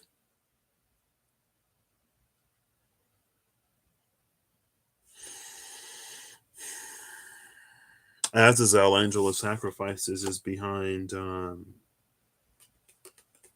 was behind Tamiel, Angel of the Unseen. And I'll read it because we do have to sacrifice. Mm, like I said earlier, it's like we have to sacrifice a certain like knowing and stuff like that. I was gonna say we have to sacrifice our sight for a different sight, but the first watcher of the North, Azazel, taught mankind how to forge weapons and tutored them in respecting this power. Throughout those first years, he never wavered in his dedication to enriching the lives of mankind. In ways large and small, he sought to raise them up. Despite his efforts, Azazel was the first to be blamed when the catastrophe began. With mankind's trust broken, every bit of goodwill he had built up was traded for an equal amount of resentment. And it's funny that he came out because Satariel is here. And see you later, Holly. Have a good night. Um, because it was a year-ish ago. It was last February or March when I was with my buddy. I went to visit my buddy March or April. Was that 2 years ago? No, that wasn't 2 years ago. That was last year. And there was this whole story about how Azazel taught mankind how to use weapons, and then man turned their weapons against the angels and tried to do whatever people who are greedy and hungry for power or whatever do. And it's like, they're like, oh, Satariel and Barakiel or Barkiel. It's like how they met these unfortunate ends. And I'm like, it was a setup. It was the people did it.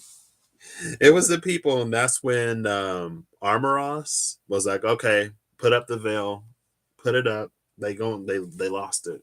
They lost it. They out here killing folks, killing each other, killing us, killing everything. Ooh, excuse me. And then it's like, again, like all that resentment turned on Azazel or Azazel because he was the one that taught him like weapons. But he taught him to respect the power, according to the card. He taught him to respect the power of weapons, but you can't really teach people to respect much of anything, honestly. Sometimes it's a means to an end. So, but anyway, I guess I should find that Ananiel here's Amoros, Angel of Undoing.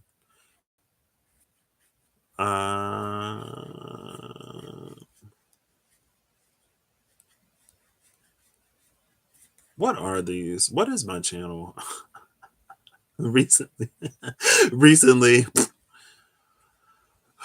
I don't know. Ananiel, is it this one?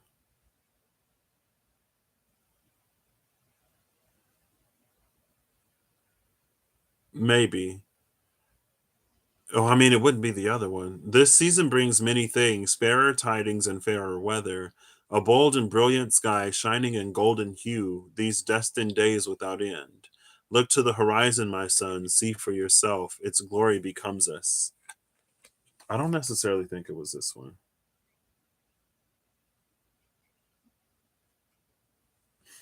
Who was it? Was it Cacabio?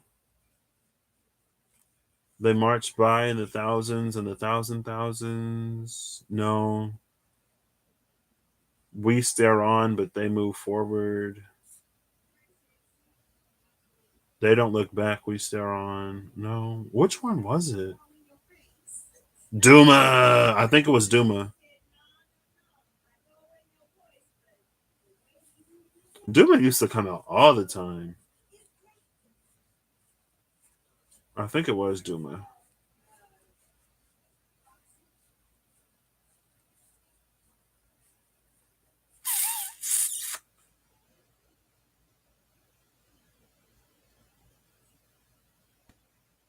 Oh, no, it wasn't this one. I don't know which one it was. I can't remember.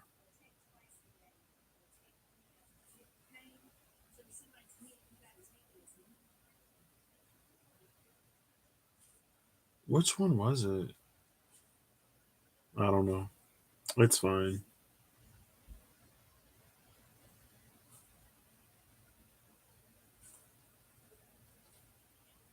Oh, I wish I could remember.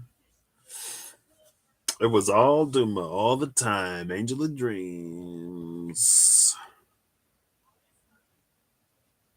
What? I don't think I've ever gotten Sukloff in this. The wind passes the grass in waves, carrying with it the seed of growth, flowing across the landscape and burrowing into the cool soil. Plant life seeks the sky, and with it, the dominion of Sukloff expands. Let your roots settle. It is the season for blossoming. Okay, well, not the Angel of the Deep. Is it the Angel of the Deep? No, it's not the Angel of the Deep.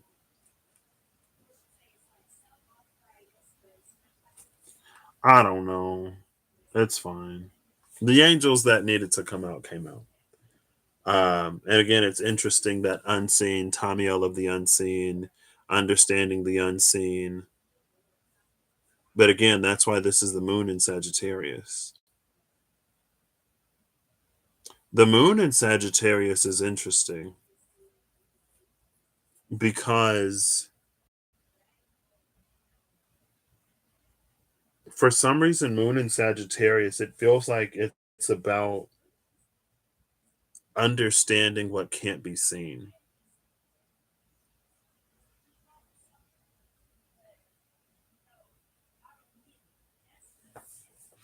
Not like, well, I would say not like reaching around in the dark, but exactly like that. Not, I don't know if reaching around is the word I wanted, but feeling around in the dark.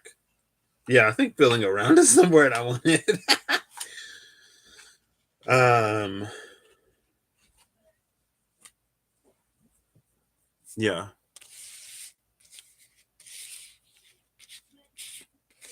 See, but it feels like there's some kind of action component um here. I mean, I would be tempted to say that there's an action component. Maybe there's not. I mean, with all of the warrior energy, and that was the sun, and the sun is the warrior in this deck. Ace of diamonds again, it flipped over. Chain links, a divine codex, an arrow that pierces the heavens and breaks the clouds. Bottom of the deck, an immediately met request, a land where all seasons reside, and a return to center, the eight of clubs.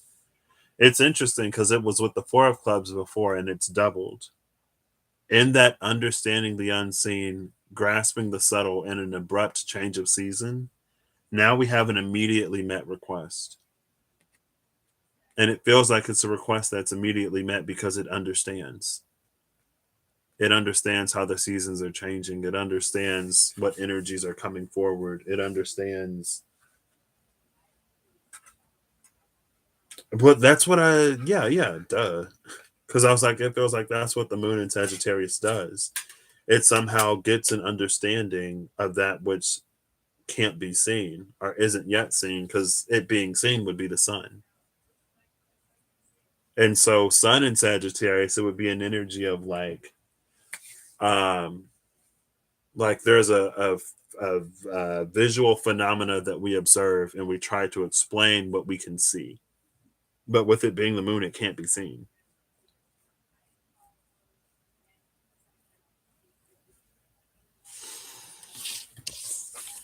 Okay.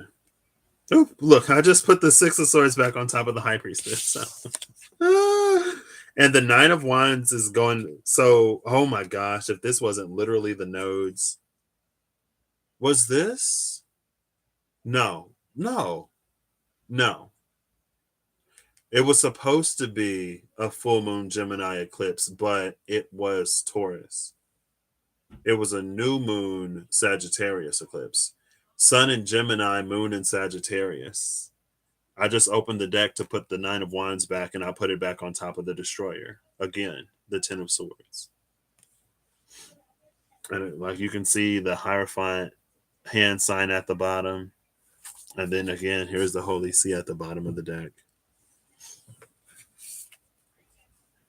Those were the nodes that we just had. And it's interesting. Sun in Gemini, Moon in Sagittarius, it's like we only see what's immediately in front of us, with that being like Gemini energy, like local surroundings. But we're not expected, but we have the opportunity to see a lot deeper, and to understand a bit of the influences behind the scenes with that moon in Sagittarius. But we have to look beyond all we see in Gemini, which is, again, it plays off of that energy of like seeing beyond what we've already experienced and what we believe to be true and what we know to be true. Title card at the bottom of the deck, the initiate at the top. I'm not going to take it.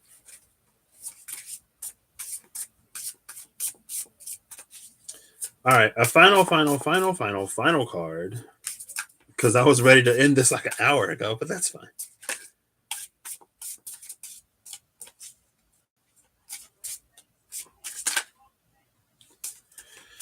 It's the Two of Pentacles, ye old Nocturne. And it's funny because the Nocturne, on one side of the Nocturne is the title card. This is really interesting. It's the Nocturne, the Two of Pentacles, in between worlds. And it's about, in this deck, it's about transitioning between worlds as smoothly as we can. On one side is the title card. On the other side is the Ace of Cups, holy water.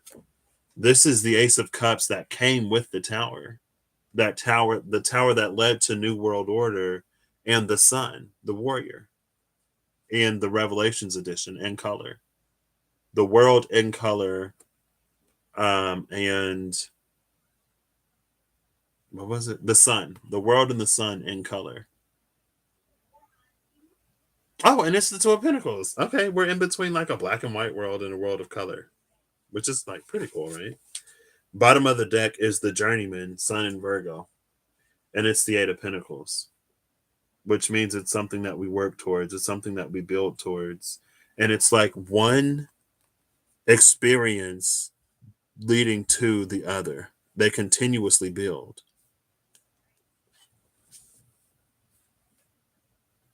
Two of Cups behind that, and the Star.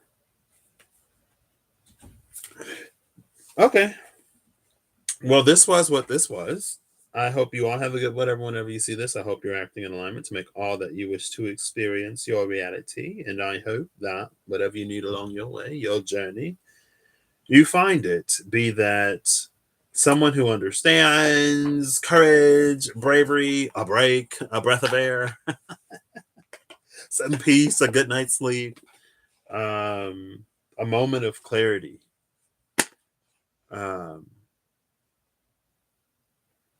Whatever you need, I hope you you get it and you do what you want to do. So, no problem. Thank you for being here, Eve. I would ask you if there's anything that you would like. So I will ask you, Eve, is there anything I can do for you since you have, I don't know, since you're here? Or anything I can do on your behalf or at your behest? Is there anything that I can do for you on your behalf or at your behest?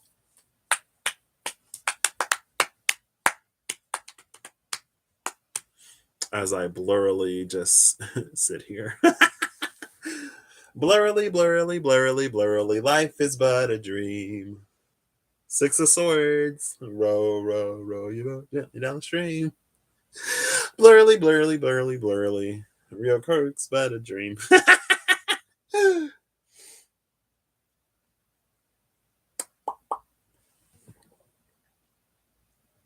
A card from moi, if you would so desire one. You have to pick the deck, though, because I don't know. If you want a card, I can get you a card.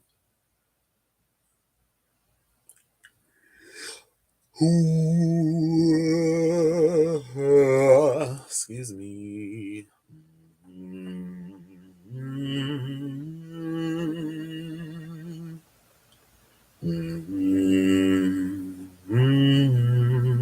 My teeth are vibrating in my mouth. Ew. That feels so weird.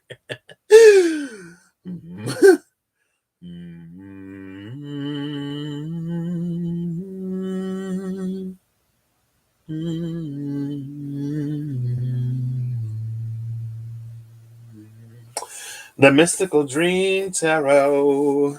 I actually have it right here. So glad you picked one. I was afraid that you would pick a deck I'd have to like dig out. I was like, no, I don't want to do it. But you picked one that I just so happen to have nearby. I can't guarantee that I won't pull the Creepy Lovers, but last time you told me not to pull the Creepy Lovers, I didn't pull the Creepy Lovers. So a card for Eve, please. A card for the wonderful and beautiful Everlong Mystic. Ooh. Ooh. Everything goes in reverse. I picked it. Oh, wait. No, never mind. Not everything. So is this in reverse or is this upright? I don't know. This is a question for you. So the Hanged Man is the card that came out.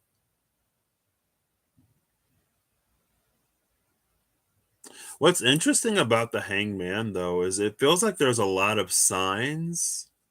I just watched, before I did this, I watched a YouTube reel about the rooster who didn't give the morning call. And it was, I think his name is Adrian. And he was like, there was a pig, and the pig was like, why didn't you do the morning call? And the rooster's like, I did. And he's like, no, you didn't. Everyone's asleep. And he's like, oh, I did it. I promise. And then the pig was like, I was late for an appointment. Why didn't you do it? And then the pig was like, well, just do it again. And the rooster goes, cock-a-doodle-dee. And the pig was like, what was that? And the rooster was like, I thought I would experiment. And the pig was like, just do it the way you always do it.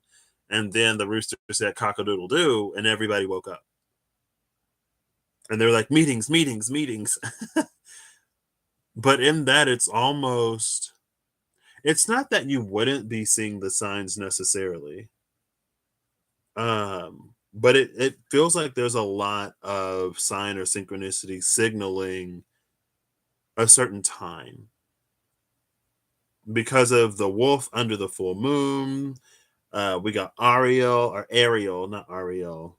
Ariel out of the water. The mermaid is out of the water. Finn and the golden fish. It's not a fish, but the fish of wisdom is there. And then the bottom of the deck is the Lord of Wands, which I love. It's Lord Ganesha with the airplane and the sickle. Sickles are harvesting, reaping, and it's efficient. It's an efficient way to harvest a lot of whatever at once. Well, I don't know if it's about harvesting more than it is like cutting down. And I don't know if these are upright or in reverse. I mean, they came out in reverse. Oh, that's interesting. Behind the Lord of Wands, that was, I guess, is the Ace of Swords. The Ace of Swords liberated the snake from its egg.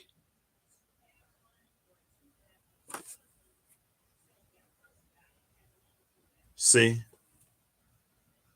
The snake is like the sword from the Ace of Swords broke it out of the egg, which is interesting because a fully grown snake came out of this egg.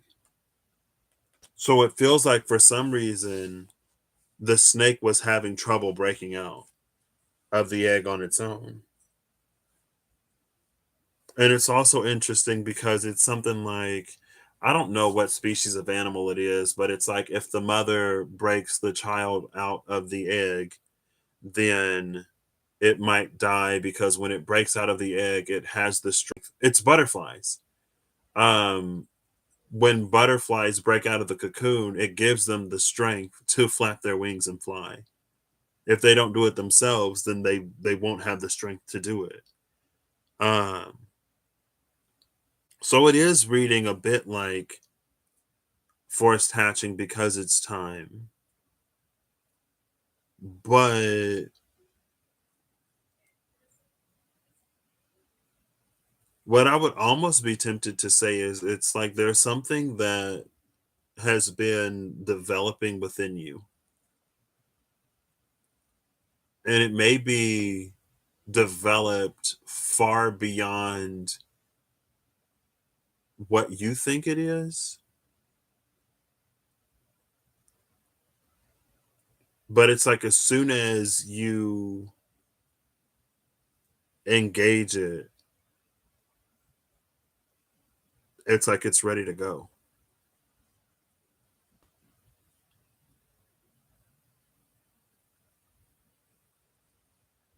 It almost feels very background, like if you download something in the background where you can still use your computer, but I mean, I wouldn't say I don't know if you would know you've been downloading it in the background. Or it's like when your computer like just like automatically downloads stuff in the background. So when you need it, it's already updated and it's ready to go. It feels very Athena. I mean, just the snake hatching out of the egg full grown itself feels very Athena. Because I think Athena was born of Zeus full grown. Like he had a headache that wouldn't go away and then poop, poop, and then poof. Like there was an egg that came out of his head and Athena came out of the egg full grown, maybe. Or maybe I'm thinking of Venus, who was born of the sea foam full grown. Um,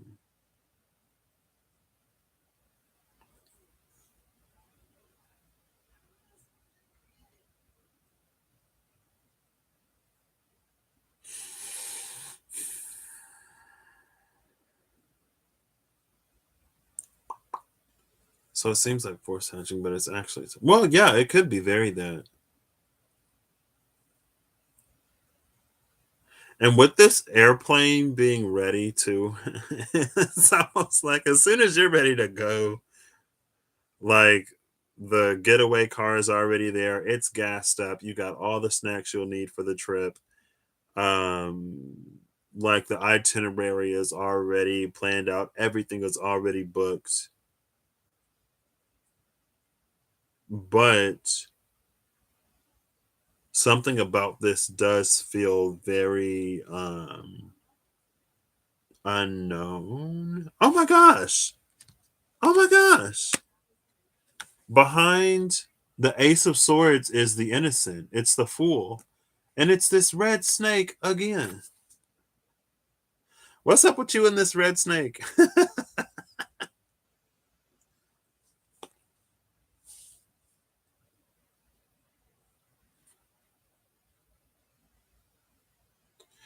It's interesting. So the snake was already, because with the innocent being before, you just have to want to go to the airport. Exactly. You just got to reach that point where you're like, you know what? I'm ready to go. And then it's like, okay, you might not even have to know where you want to go. Like the destination might already be set. And you're like, oh my gosh.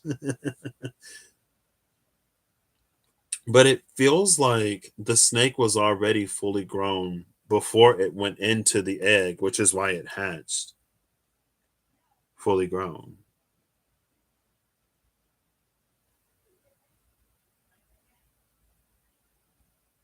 But it is going to take some time to like for the snake to get its bearings because like when it first comes out you see how it's like upside down and stuff.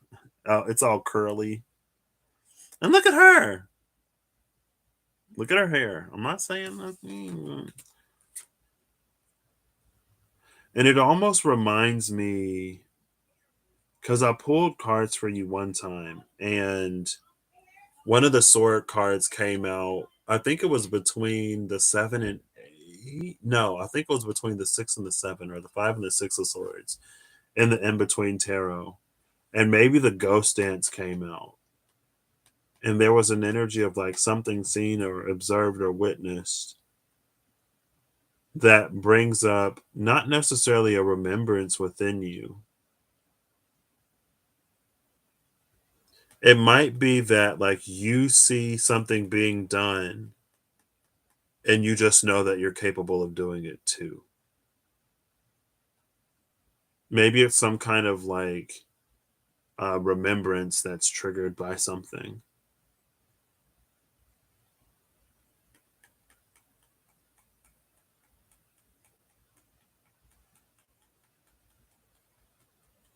What's interesting in this elephant card, though, is that it has both tusks intact. Um, and I think Lord Ganesh broke off one of his tusks when he was riding whatever he was riding, and it got in his way, so he broke it off to keep riding. Um, and so because of that, it is almost like it's almost like there's a great work. Maybe you're about to undertake a great work or something like that. Because the plane is ready and the tusk isn't broken yet. So he hasn't yet sat down to write the I forget what it was. An orange cobra bit your hand. What? Did you look up what that mean? I feel like snakes have been a thing for some reason. Excuse me. Maybe things are gonna fall into place though. Maybe it hasn't necessarily happened just yet.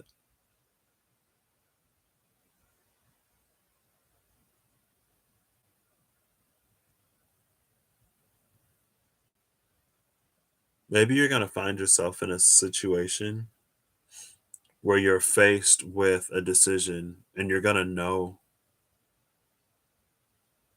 what that decision is.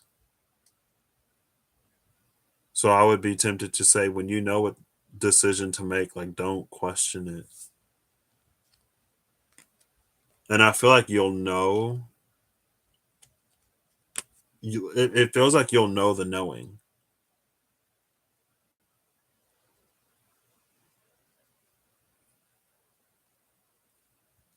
I don't know. It feels very silent and kind of cryptic.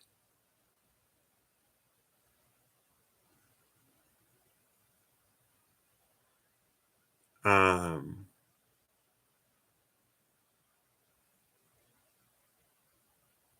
and that way though too, it is a little bit of you couldn't find anything on the color, but all the snakes are synchronicities. Well, orange is the sacral, and the Kundalini lives in the sacral, and it rises up from there. So, orange snake could be some kind of Kundalini. But if it bit you on the hand, can you block a Kundalini awakening? Probably.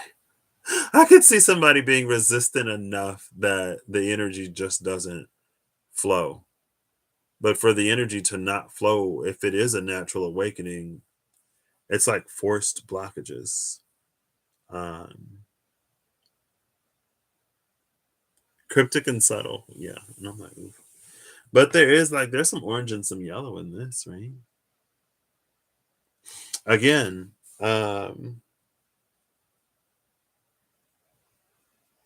yeah, maybe get real comfortable with your intuition.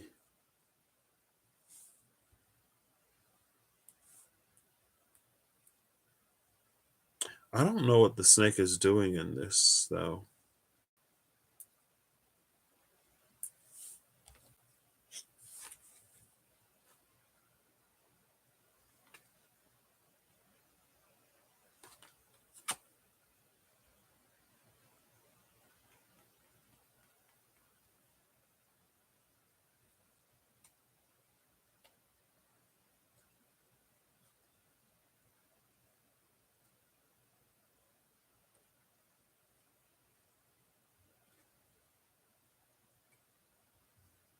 Yeah, I would almost say, I would almost say that there is something within you that is ready to be let out or to be experienced.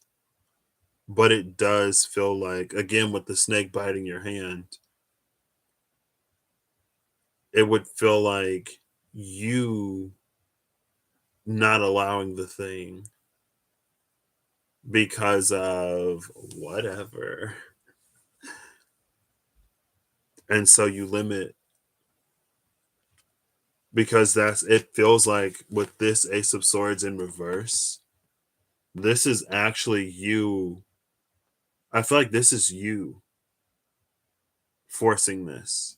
And it's not forcing it. Like, it feels like this is you making the decision to no longer stop repressing. Almost that like dark Virgo, but not dark. And it's actually, it's the release of this snake that triggers this. Cuz it's like when the Lord of Wands is fully enclosed, it's like the snake creates a portal for this airplane to actually go through.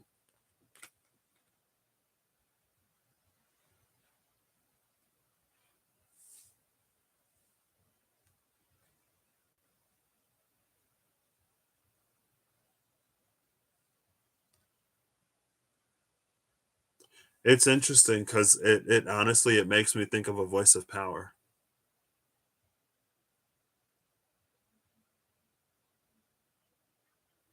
Kind of because of the show I'm watching right now. And I know, yeah, it fits.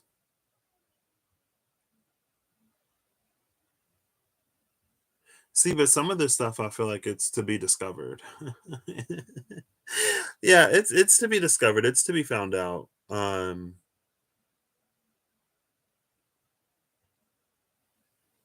You'll be fine.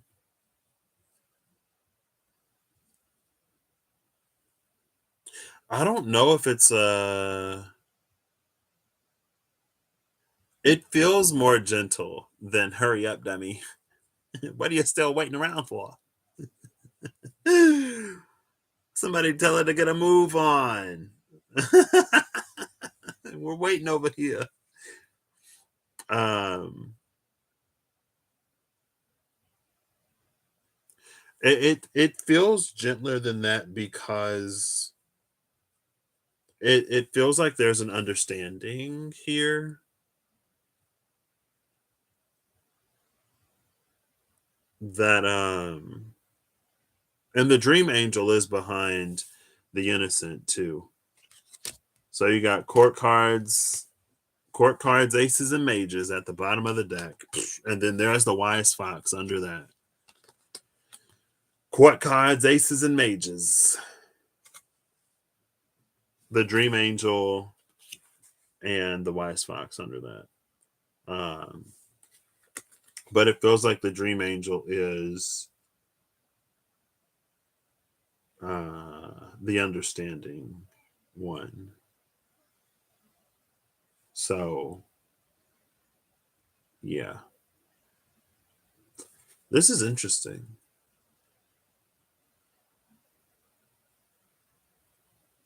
It's really interesting, actually. Not that I'm surprised in the slightest. Um,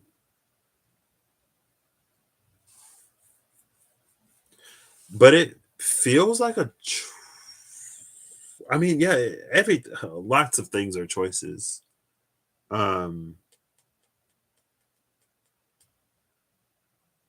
oof.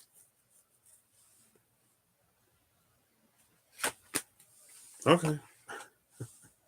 Uh, Fox is a friend. I feel like Fox is a thing. I was like, why do I feel like Fox is a thing for some reason? And I was trying to remember if I've seen a fox, and I feel like I can almost see a fox, but I haven't seen a fox tonight. And the only foxes I know are oh well, it's the Seven of Swords in the Wild Unknown. There is the fox animal. I think Virgo actually got that. I was doing readings. I'm pretty sure I was doing sign readings, and I was reading everything, and I shut the video down, and I was putting the cards away, and then I was like, "Oh, the fox was here on the table under another card," and I never realized it. Um, Fox helps you find things. Ooh, that's interesting. There's a lot of interesting and intriguing energy around you.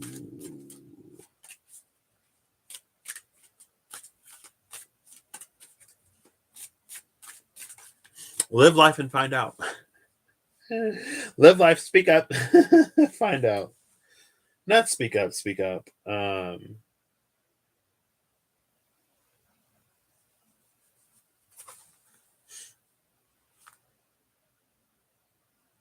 Why do I have reversals in this deck? I wonder if like I had them all upright, but I had to split the deck in half, and so I just shuffled them not upright. So that's what, yeah, no problem. No problem, no problem. All the best, Eve. Thank you so much for all you do. Thank you for being here. Thank you for sharing with us.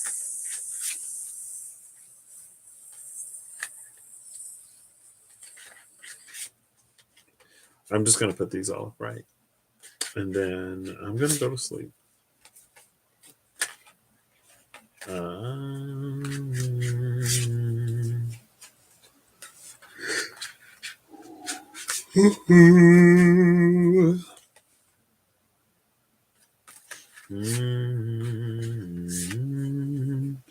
think did I use this deck for you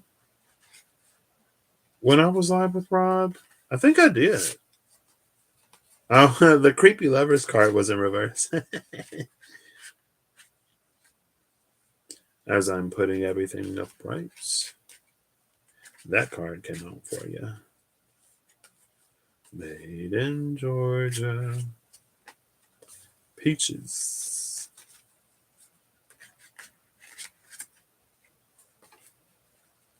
Okay. I did not get dinner. I'm almost too sleepy to even eat. But that's fine. I ate earlier. Okay. I'm just going to give this a shuffle. Yes. Ooh. Oh, gosh. Oh, gosh. That was so many cards. Are these two? No. Oh, look. The Wise Fox is at the bottom of the deck. Yeah, this is, yeah, I did use this because the lady she came out for you. I actually saw this card when I was shuffling, and that's what made me ask. The Dreamer of Pentacles, the Two of Pentacles, the Lady of Wands, and the Seven of Cups. All right.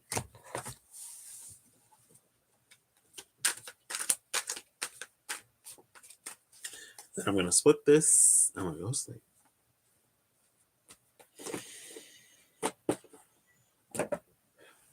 Let's just exist in this space together.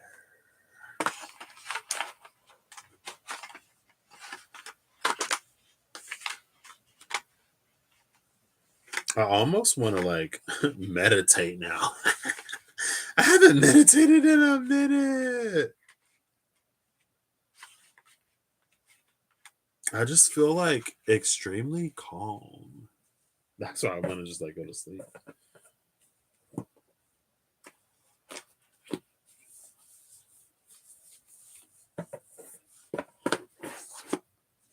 All right.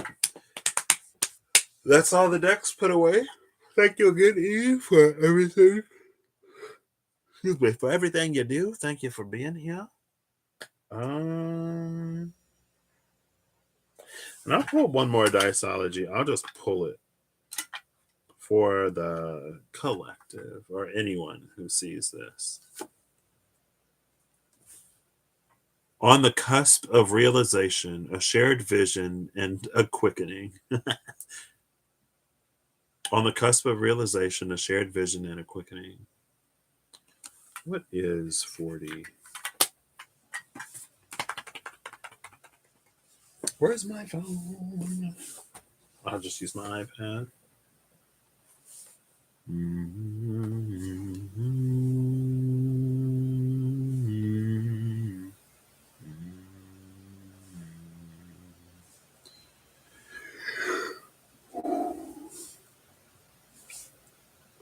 Is that the 5? Yeah, it's the 5 of realms. 5 of earth. Interesting. No problem, Ariella. I almost fell asleep myself. No problem. Have an excellent night. Thank you as well, Ariel, for being here. And Holly and Ariel, Holly, Eve. And anyone else who watched Pop Dead. I will catch you all later.